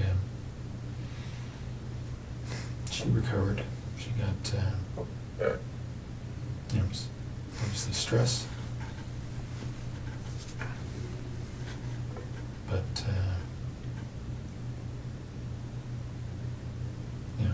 probably went on for about 15 minutes. Sort of it.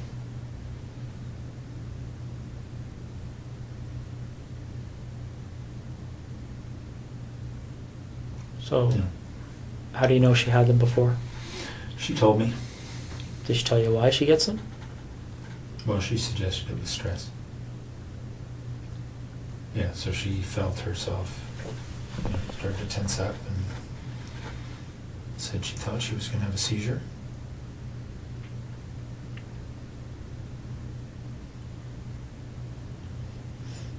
So it was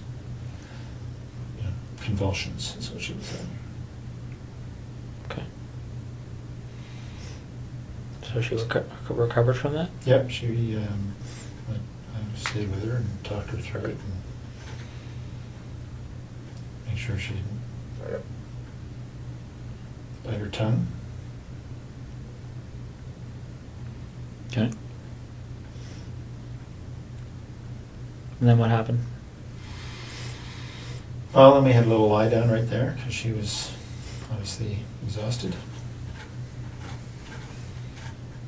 Put a cover over her, and she went to sleep.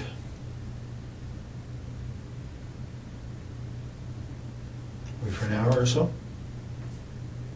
And I had told her earlier that before I let her go, I wanted to take some pictures of her in her underwear.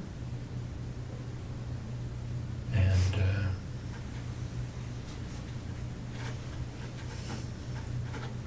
have sex with her.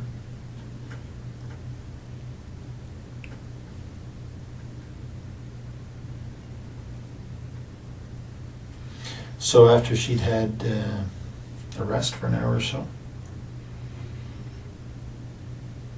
I had her put on,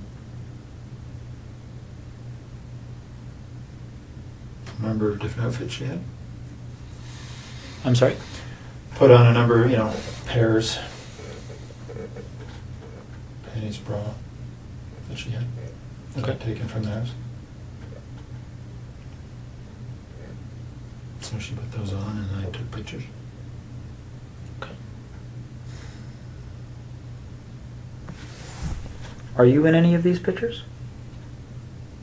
Yep.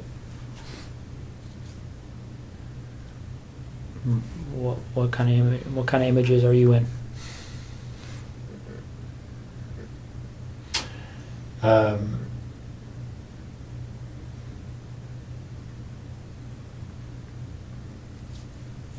Well, I'm with her. There's on the hard drives. You'll see there's video as well. So there's video of the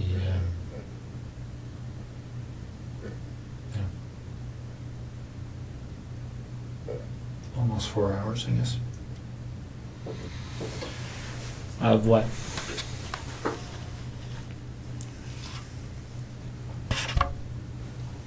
Well, of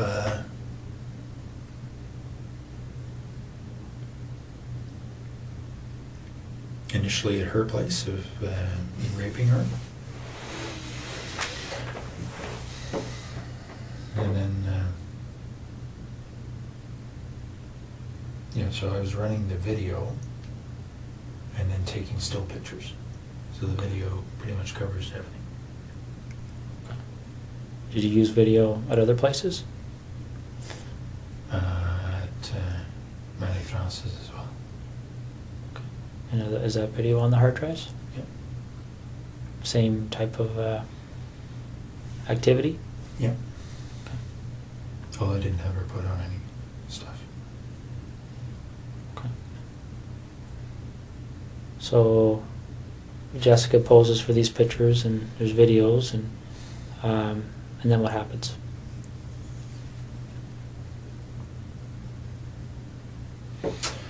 Then I got her dressed because she thought she was leaving. Got a bite to eat. Fruit. And then as we were walking out, I struck her on the back of the head. Okay. When did you decide to do that?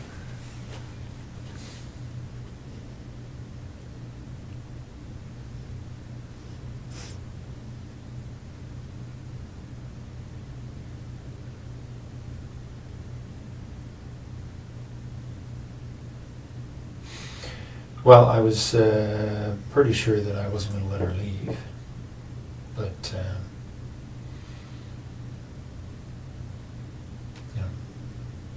the idea of striking her on the head was developed in the afternoon.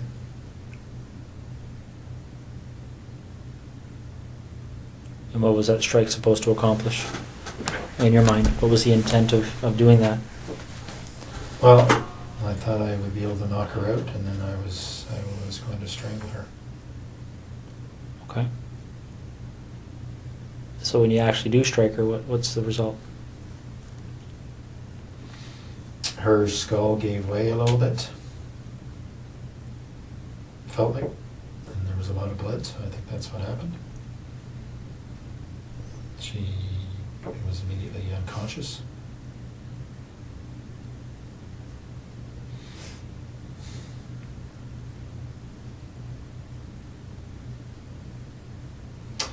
And then I strangled her. How'd you strangle her? The same rope. Just put her on her neck Okay. while she was unconscious.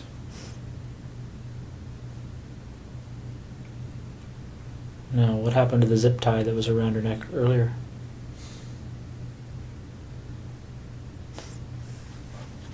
I took it off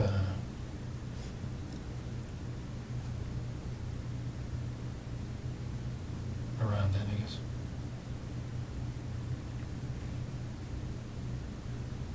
Did you take it off before you put the rope around her neck, or after, or do you remember? After she was dead. Oh, okay. So the zip tie was around her neck while you used the rope? Mm-hmm. Okay. Did you leave the rope around her neck? No. Okay. And how did you know she was dead?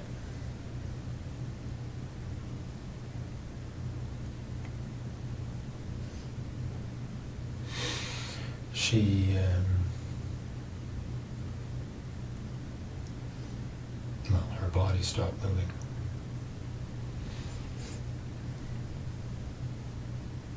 Okay. So what did you do after that? I bound her up to a fetal position.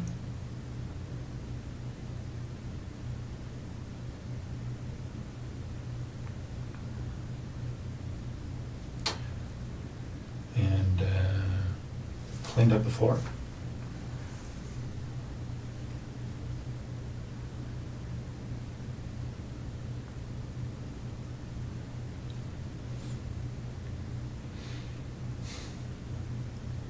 No, you say you bound her up. Are you referring to the duct tape that you talked about earlier? Yeah. Okay. So then what did you do?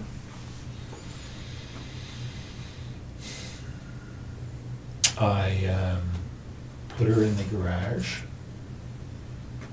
It was very cold.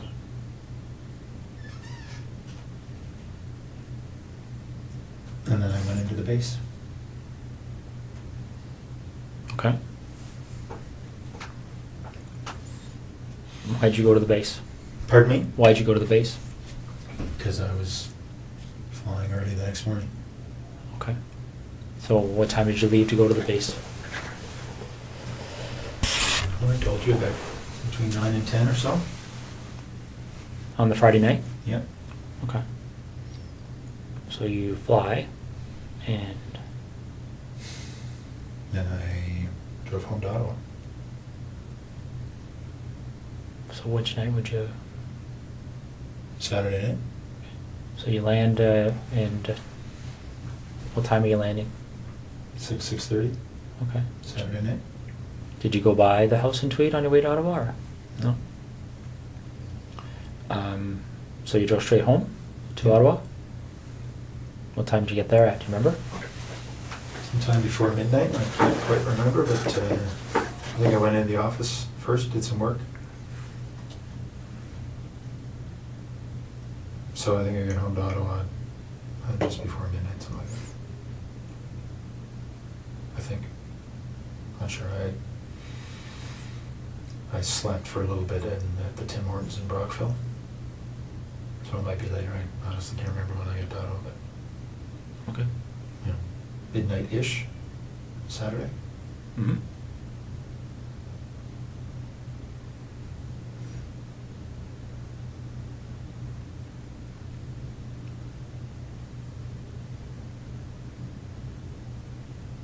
So you get home, you're in Ottawa, what do? Go to bed or Yeah. stay up? Okay. So then what do you do the next day? Well, my wife and I did some stuff. I can't remember what was going on that day. You know, putting together the new house. And I headed back to Tweed that night. Mm-hmm. Is that right? Sorry. No, I didn't. I had Monday off. That's right. I had Monday off, and then I was visiting one of the units in Ottawa on Tuesday. So I didn't head back to Tweed till Tuesday night. Okay.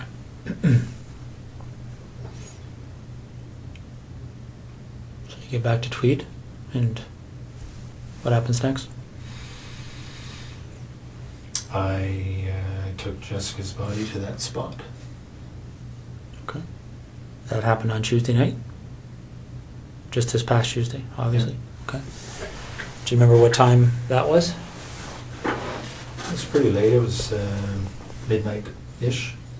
I'd say between midnight and 1 on Wednesday morning. Okay. What made you decide to measure that distance, that 0.7 kilometers? That's just the way I am. Numbers. I have to know the numbers. Okay. And how did you leave her? I just left her tucked behind a fairly large rock. Okay. Is that duct tape still on her? Mm-hmm. And what else is on her? A couple of towels wrapped around her head, and the top and pants, she was wearing jeans. Okay. Did you ever go back there? No. Right.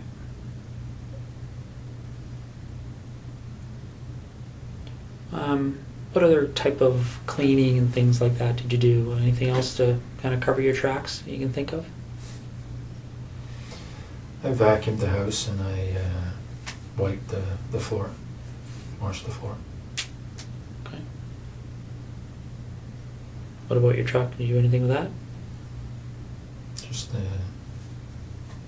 washed today because it was a mess, and vacuum. Okay.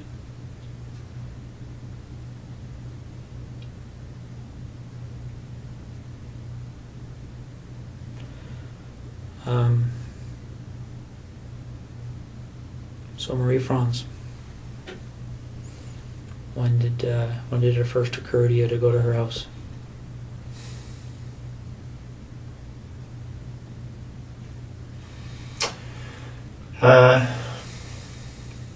Well, probably in October.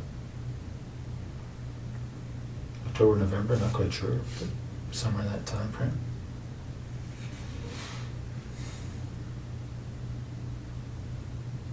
And do you remember why you thought to do that?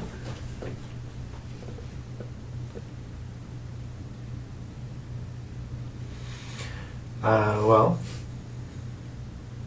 she had said she lived alone when the one time I met her. Mm-hmm.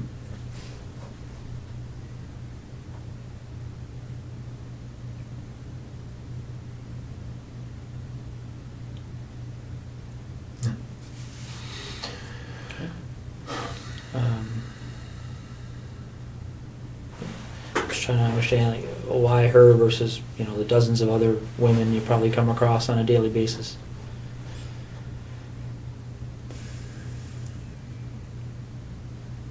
I don't know.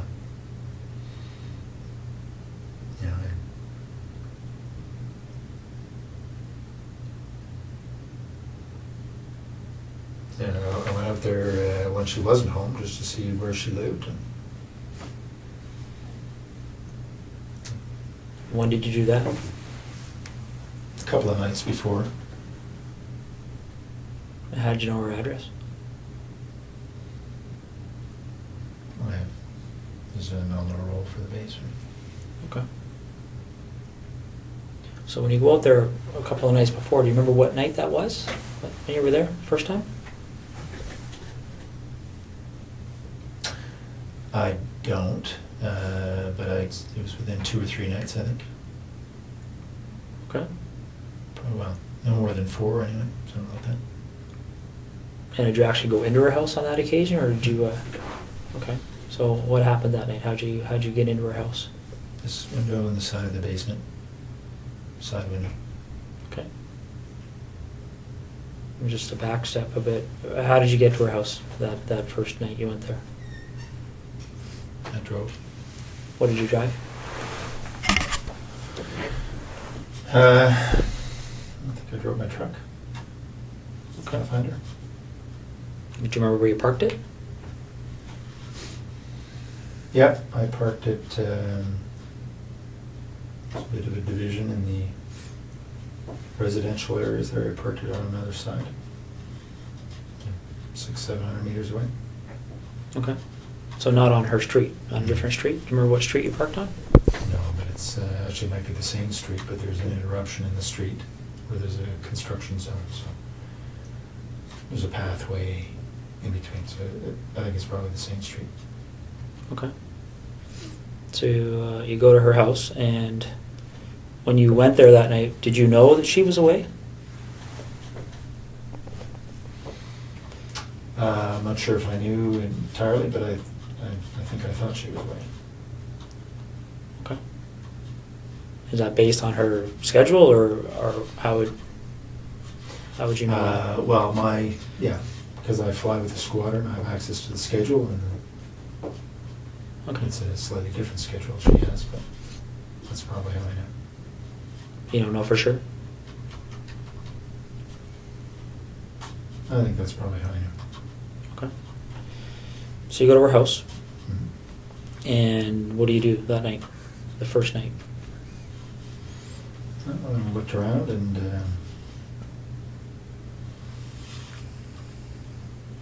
make sure that she was living there alone.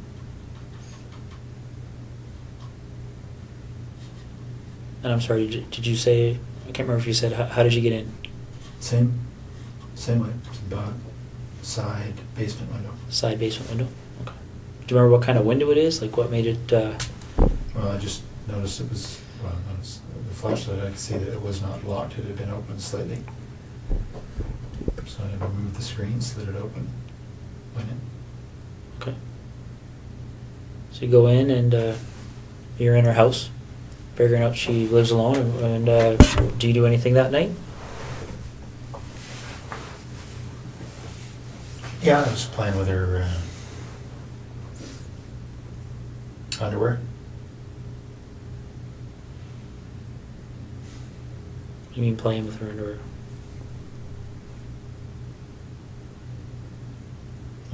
Wearing it. Okay. Doing anything else?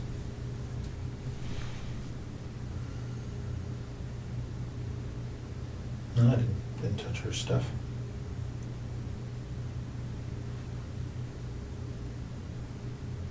What do you mean you didn't touch her stuff? I mean, you touched her underwear, but... Yeah. So- But nothing else. Okay. Did you take any of the underwear with you that night? Yeah, a few pieces. And where did you find the underwear when you went in? In her drawer. Was it clean? Was it used? Or, Clean. okay. Anything else you can remember doing that evening? That you... No. All right. So, after that first visit, did you return again before meeting up with her? No. Okay. So, which day did you go to her house when she was there? Well, the night before I went to Ottawa, so I think that was Monday night. All right. So let's walk through that. What time do you think you got there? About 11 or so, probably. 10:30, 11. Okay.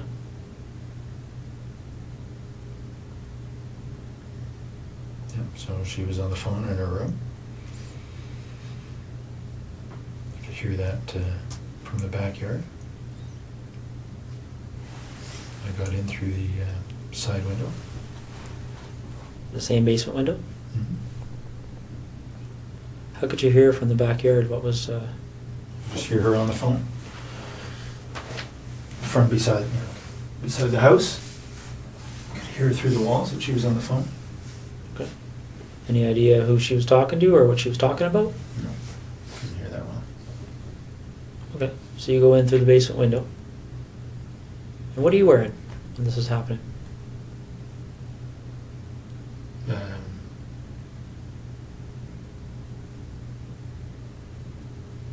sweatshirt and Dockers, I guess. And the 2 pieces on my head. Okay. And where are those 2 pieces now? Pieces that you wore on the head? They're probably in my bag, in my luggage bag in Edison in the bedroom. What does your luggage bag look like? It's a blue duffel bag type thing. It's right beside the bed. Okay. Is it the only blue duffel bag in your bedroom? Mm-hmm. And these pieces, what do they look like again? It's a blue headband. Okay. Standard blue, winter headband. And black skull cap type thing. Okay. Any insignias or anything on them? Yeah, there are, but I don't know what they are. The blue headband has something stitched, a name of some sort stitched on it. And the skull cap has some sort of emblem, white emblem on the black. I don't know what it is. Are they like sports emblems or company emblems or? It's the manufacturer's. Okay. Anything else in that blue duffel bag? I don't think so. Is it full of things other than? Just my clothes. Okay.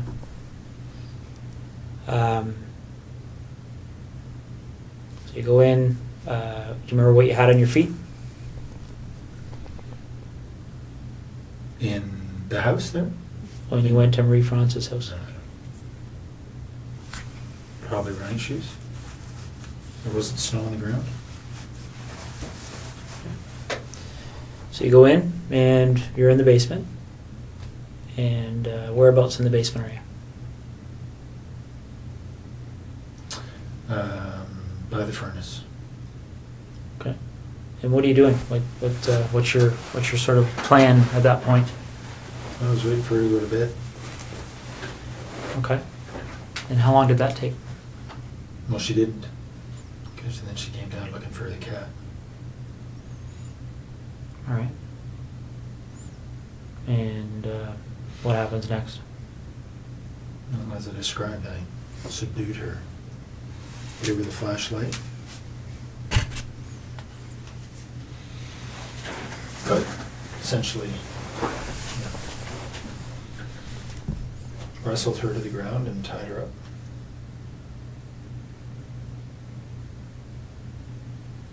Okay. And what did you use to tie her up? Same rope, green rope. It's in tweed. Is it just green or like how long is this piece of rope? It's probably 20 feet. It's a boat rope. It's got some red specks in it, I think. Okay. Is there lots of ropes in tweed, or is this probably the only rope? No, there are two lengths. 2 lengths of the same green rope? And were they both used? Well, I only ever had one with me, so I don't know if I used the same piece both times or not, but only 2 lengths of rope. Okay. So you tie her up. How did you tie her up after you subdued her? Okay. And what is she wearing at that point? She wasn't wearing anything to start with. So when she came down to the basement, she had no clothes on? Mm-hmm. She had some sort of a shawl over her shoulder. Okay. And she immediately dropped when she saw me. Did she say anything when she saw you? She did. She called out, "You bastard." Okay. And then what happened? Then I subdued her as I described. By hitting her with that red flashlight? Okay. Although they were more glancing blows. Cut her skin, but weren't doing much else. Okay. She fell over and then I subdued her. She tripped. How did you tie her at that point? Like, I know you used the rope, but what did you tie her up like? Just told her to put her, I pulled her hands behind her back and just tied her wrists together. Okay. And then what happened after that? Then I took her upstairs.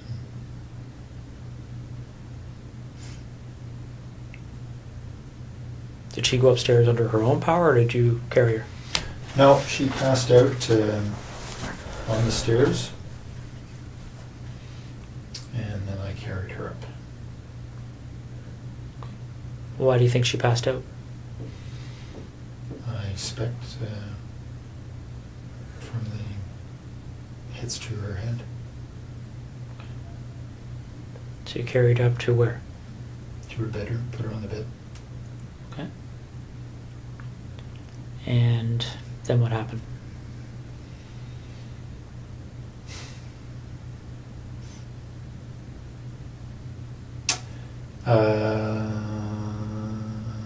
Well, as I described, I think she's on the bed. I raped her over a period of time. Okay. And again, just to be specific, what sex acts took place? Just vaginal. Your penis and her vagina? Yeah. Any condom use? No. Did you ejaculate? No. Did you ejaculate at any point with her? No. Okay.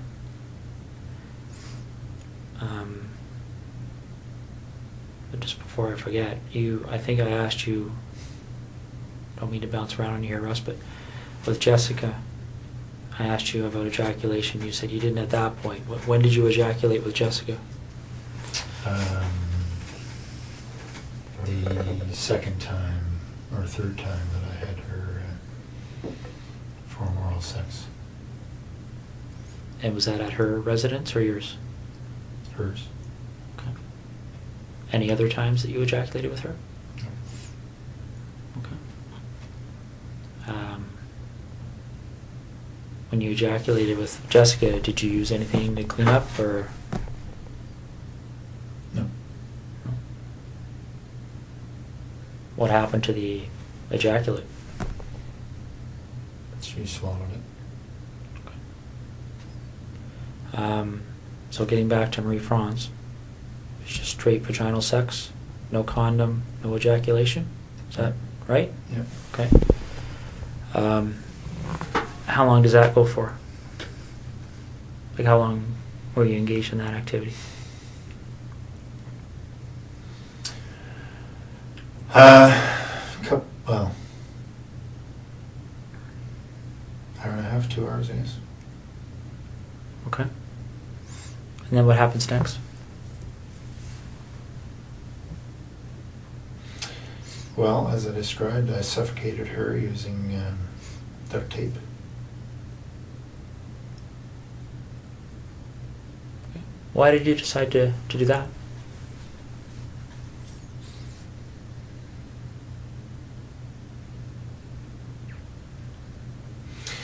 Well, again, because of the pictures. As I described to you, it would have. It was going to be a pretty straight line back to Tweed. Okay. But why did you decide to use that method versus something else?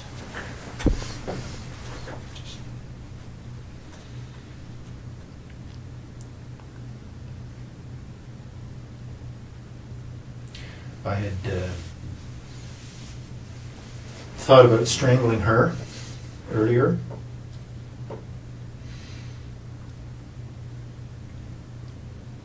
That's on the video. What is? My, well, it was a short-lived attempt because she struggled quite a bit.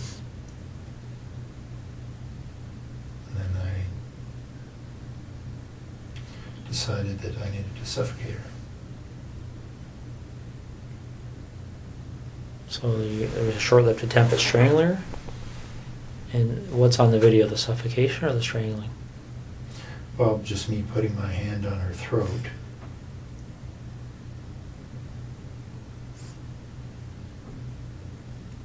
And then her responding. Yeah. No surprise, very aggressively.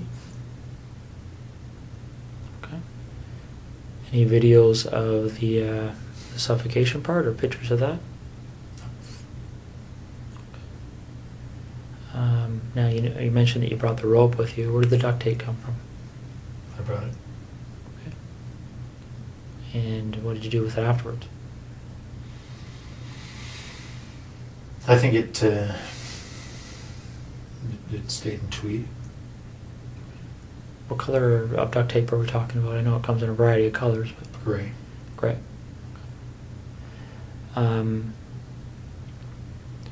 So before the suffocation, obviously, how long do you think you were with her from the point, well, how long do you think you were in that house from the point you went in that window to the point you left? Probably 4 hours. Okay. So, correct me if I'm wrong, did you say you got there at 11? Or around 11? I think that's right. Okay. So you left around 3 in the morning?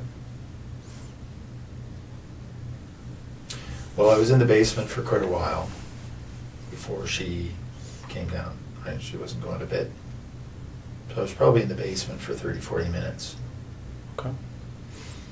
So by the time she saw me, it was probably closer to midnight. All right. But I didn't have a watch on, so I'm not sure.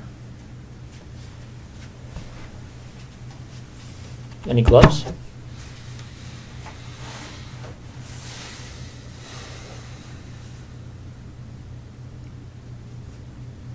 don't think so.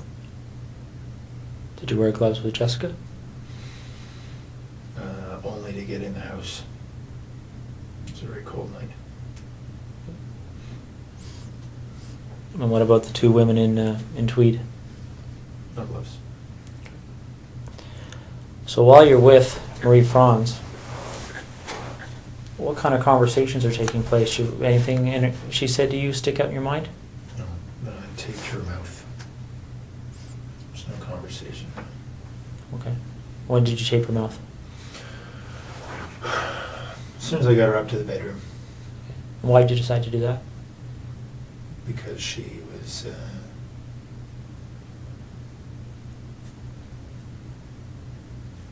quite aggressive. In what way? I was confident she would have screamed given the chance. What way But was she did initially Did she? in the basement. So in what way was she aggressive? Well, just in when she discovered me, she was very vocal, screamed quite a bit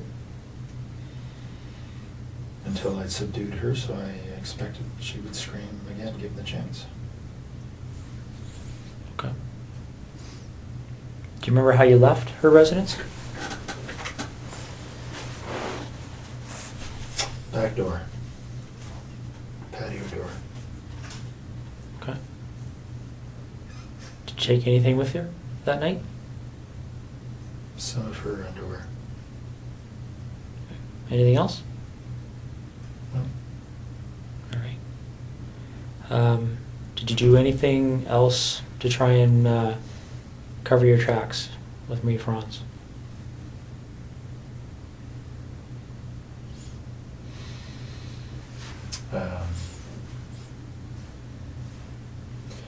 Well, I had turned off my BlackBerry before I left Trenton. Other than that, no. Okay. Do you remember trying to destroy any kind of evidence there, or anything that you thought may have produced evidence or anything? I took her sheets off the bed and ran them through the laundry. Okay. Like the laundry where? In her house. Okay. Did you run them completely through? Did you wait for it to finish, or? No, I just put them in and put a whole bunch of bleach in and let it go. Okay. So the night you went to her house and got there at 11, you came from where? Like you said, you left Trenton. You Yeah. turned off your BlackBerry. You talking about the base, or are you talking about where did you leave to go to her house? Well, no, I just turned off my BlackBerry before I left the Trenton area. I would have left from the base after work. All right. When did you turn? When did you? What time do you think you turned your BlackBerry off? Well, it's only a half-hour drive to Brighton, so you know, probably in the 9:30 range. Okay. Do you remember what time you would have turned it back on? And I was back on the 401 heading to Ottawa the next morning. What time would that have been? So 6 plus or minus 30 minutes. Okay.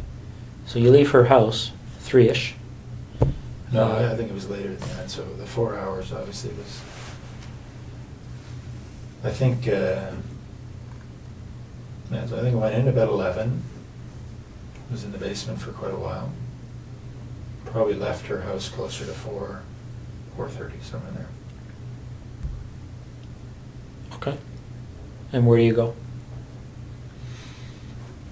I drove to Ottawa. Straight to Ottawa? Yeah. Did you go by your house in Tweed or anything, or did you just go straight? No. Remember what route you took? Yeah. 401, but from her place, I think I went straight north on whatever the road is that goes straight through Brighton up to the 401, hit the 401 and headed east. Okay. And so you're going to, what's the meeting you're having that day in Ottawa? Remind me. It's a meeting on the C-17 acquisition project. Okay. And who ran that meeting? The project manager, Miss Sue Hale. Okay. Is that the only meeting around that time period you would have went to on that issue with Sue Hale? Hmm? There wasn't like a weekly meeting or anything like that? Okay. No, this is sort of a quarterly. All right. So the night this happened, where did you park that night? As I said, across the gravel little roadway, it's probably the same road. Okay. Similar location to the first night? Yep. All right. Same vehicle? Yeah, truck. Okay. All right. Okay, let's talk about seeing as we're going backwards in time here, why don't we talk about the second incident in Tweed? With Laurie Massacai, one that's at 76 Cozy Cove.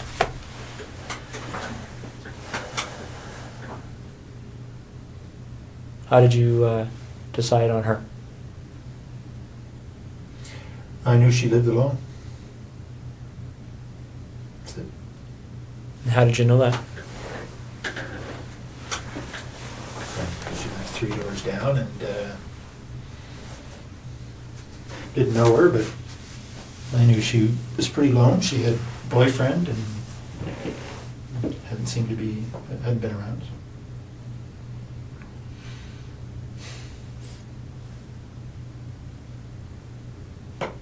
You know, looked in the window and she was alone. So she had a boyfriend, but he wasn't It too was- frequent? Okay. Well, he wasn't. She told me that they were fighting, so that's why he hadn't been there. Okay. So,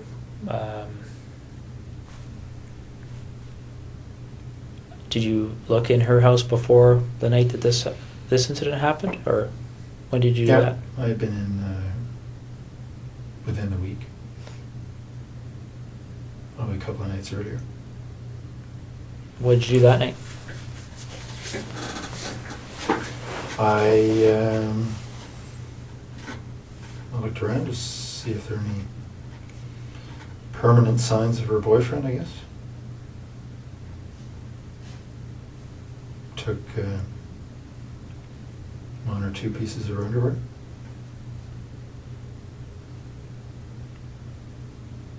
That's all. Okay. So the night you go there, when the incident happens, do you remember what time that was? It was pretty late. I probably got into the house around midnight. She was asleep on the couch. Well, I didn't know that, but I knew she was in there.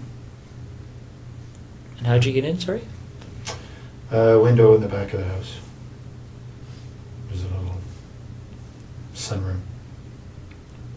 Was it just something you had to slide, or how did you I had get to that? remove the screen and slide it up. Okay. So I got into the house and she was asleep in front of the TV.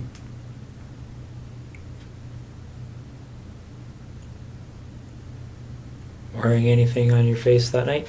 Yeah, same things. Okay. The headband and the cap? Okay. What kind of clothes did you have on? Just dark sweatshirt or pants. Right. So she's asleep on the couch, you're in there, and then what happens? We have been through this, eh? I know. I struck her with the flashlight, thinking it would knock her out. It didn't. We struggled. I subdued her. Took some pictures. Left. Was probably in the house about 2.5 hours. It's a pretty short description for 2.5 hours. Well, yeah, we talked. I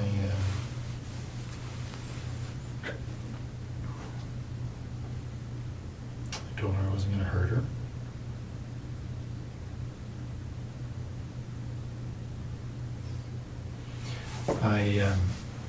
I told her that there were other guys in the house robbing her.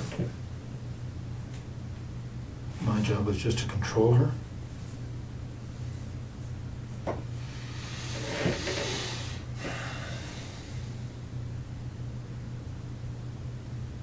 What did she say to that?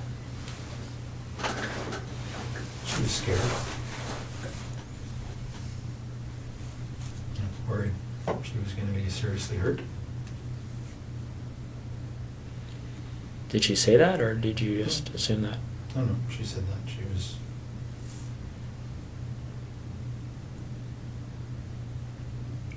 was worried she was going to be killed. I said, I'm not going to kill you.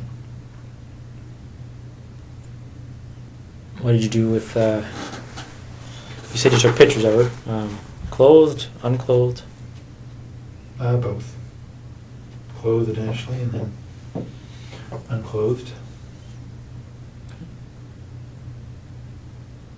Are you in any of those pictures?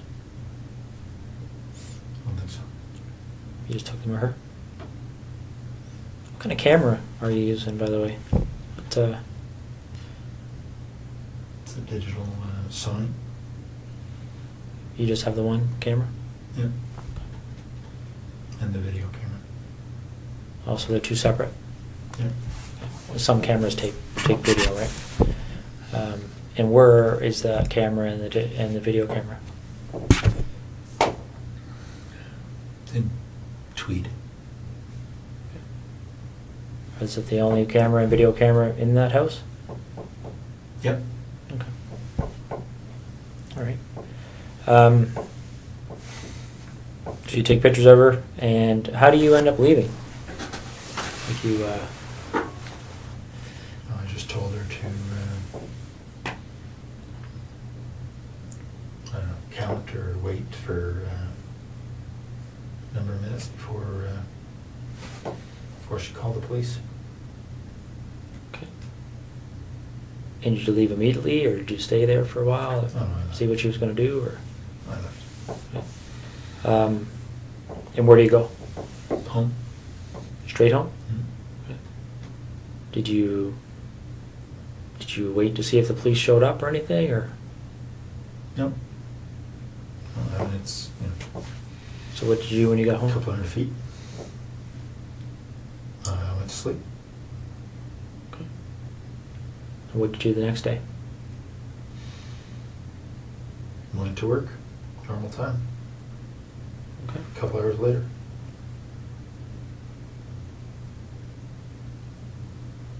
All right. Do you remember how her clothing was removed?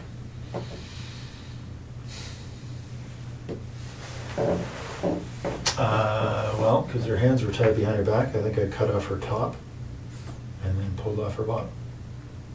What did you use to cut her top?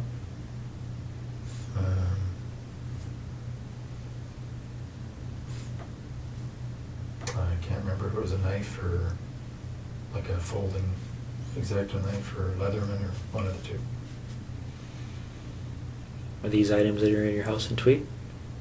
Yep. Okay. Was there ever any other time you used a knife to cut off clothing or anything else? Do you remember? I cut off Jessica's top with a knife, so her hands were tied behind her back. That's all.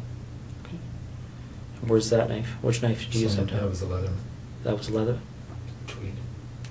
Is it the only Leatherman in Tweed? Mm-hmm. Okay. So on the 16th of September, when you went in that night, was that the first time you've been in her house? Yep. Okay. And why her? Just because I'd seen her and she was cute. That's it. Okay. So there was no... you didn't go into her house before that night? No. All right. So you go in, and how'd you get into her house? Side window. The was not locked. Cut the screen, slid the window, crawled in. Okay. And what you wearing? Same. Sweatshirt, dark pants.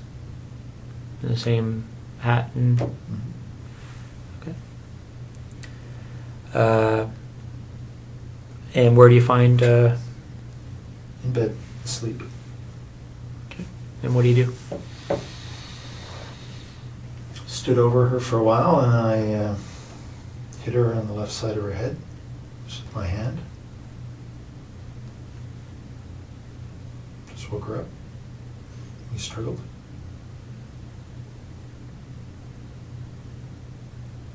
You know, I just lay on her.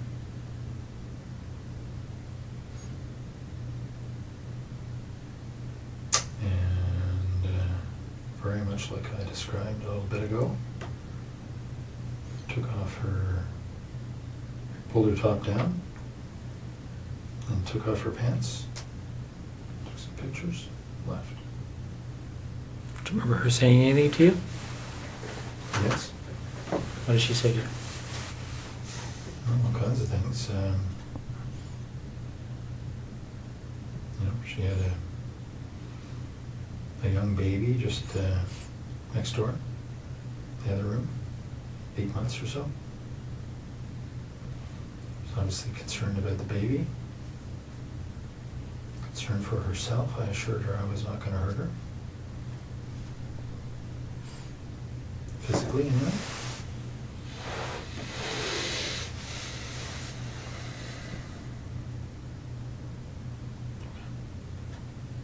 Okay. Any underwear taken from or Lori? Yep, both. And where would they be located?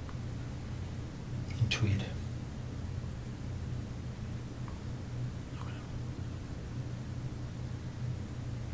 And why are they in Tweed as opposed to Marie Franz and Jessica's underwear?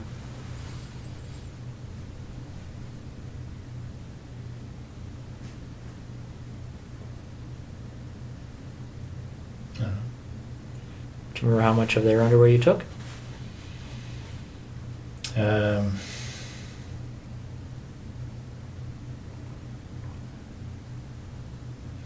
Not very much from Lori. Did they know that you took their underwear? I don't know. You didn't discuss it with them or anything?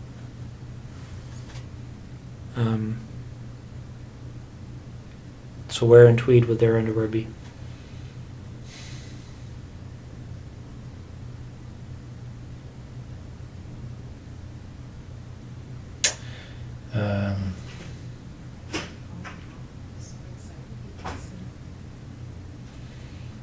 In the there's a laundry room area, Okay. just between the house and the garage. Right?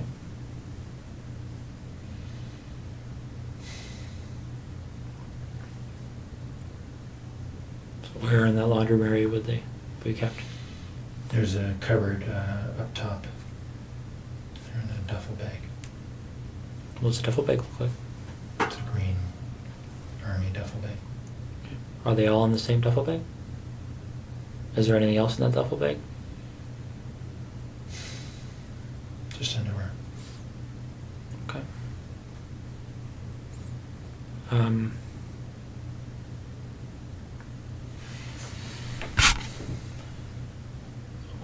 When these pictures are looked at, you talked about being in Marie Franz's underwear on the first night you went in. Did you take photographs of that? Yep. What about anybody else's underwear? Yep. Photos. Of you in their underwear? Mm-hmm. And where were those photos taken?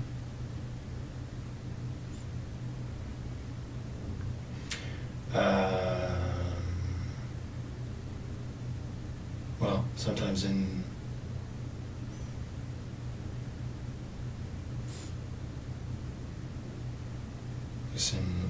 Marie France's case, in her house. The others in my house. In Tweed? Mm-hmm. So is this a matter you would take the underwear, go back, and then at some point put the underwear on and take pictures? What about Jessica's underwear?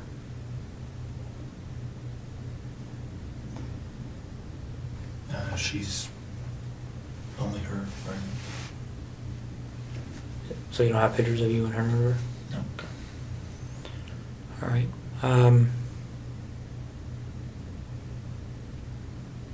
Okay. Well, I guess I just have a couple of questions for you. I mean, I'm sure there's going to be more questions, but I guess what's on my mind right now, Russ, is what made you decide to tell me this tonight?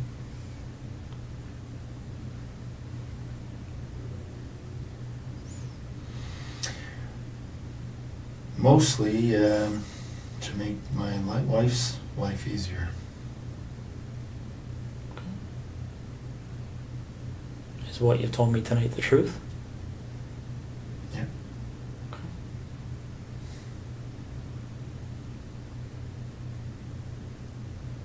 How do you feel about what you've done? Like what?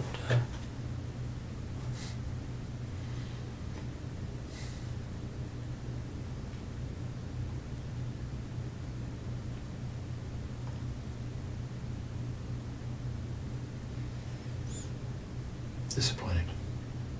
Okay. Let me ask you this: if this didn't come to the point it's at right now, if for whatever reason you didn't end up on our radar, so to speak, do you think it would have happened again?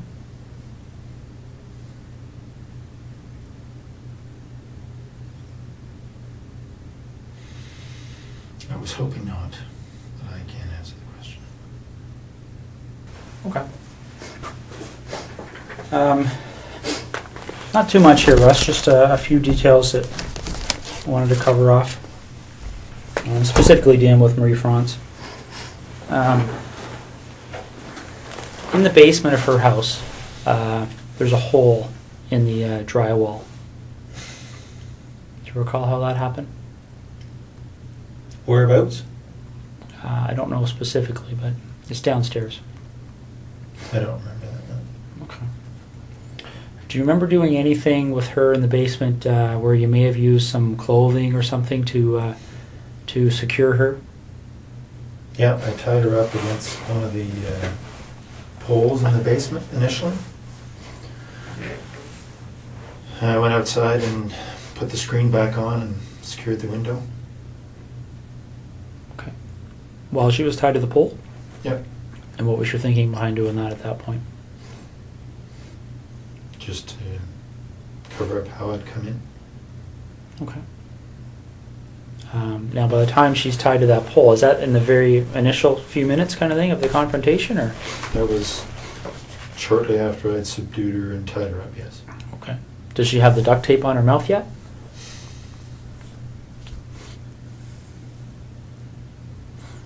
I think probably. Okay. The pictures will show it. All right. Now, in the upstairs bathroom, by her bedroom, there's looks like something's occurred in there. Do you remember that? Yep. What happened there? She had passed out on the bed, and I had gone to look out the front window, see if anybody was coming. And she got up and closed the bedroom door and raced into the bathroom trying to get somebody's attention. But her mouth was taped and her hands were tied. Okay. What did you do as a result of that? Well, I just got in and subdued her again and got her back into the bedroom. Okay. Didn't do anything, just regained control of her. Okay. If I remember correctly, there's a bit of blood in there. Do you know where that blood would have, how that would have occurred? All the blood was from the initial hits as I was trying to subdue her. Okay. Her skin breaking with the blows to her head. Okay. Do you recall blood being in the bathroom? No, actually, I didn't have a light on in there, but it doesn't surprise me. Okay. There's a pair of underwear and some socks on the floor of that bathroom that belonged to her. Do you remember how they got there? Do you remember seeing them? See them. Okay. What do you recall doing to her breasts? It's pretty clear that there was something happened to her breasts. Do you remember what that might have been? No, I certainly touched her breasts. I didn't do anything to hurt them. I remember that. No. Okay. All right. Well, Russ. Now, when I suffocated her, she was on her front, so may have been something there. But What do you mean? well, she was lying on the floor in the bedroom as I suffocated her, and obviously struggled. May have been in there that something happened, but I didn't do anything specific to her breasts. Okay. So when you suffocated her, that's when you had the duct tape over her mouth and nose, Mm-hmm. and that's on the floor. Yep. And then what happens after that? Well, she died, and I then took the duct tape off her head and put her on the bed and covered her up with duvet. Okay. And what was your thinking behind doing that?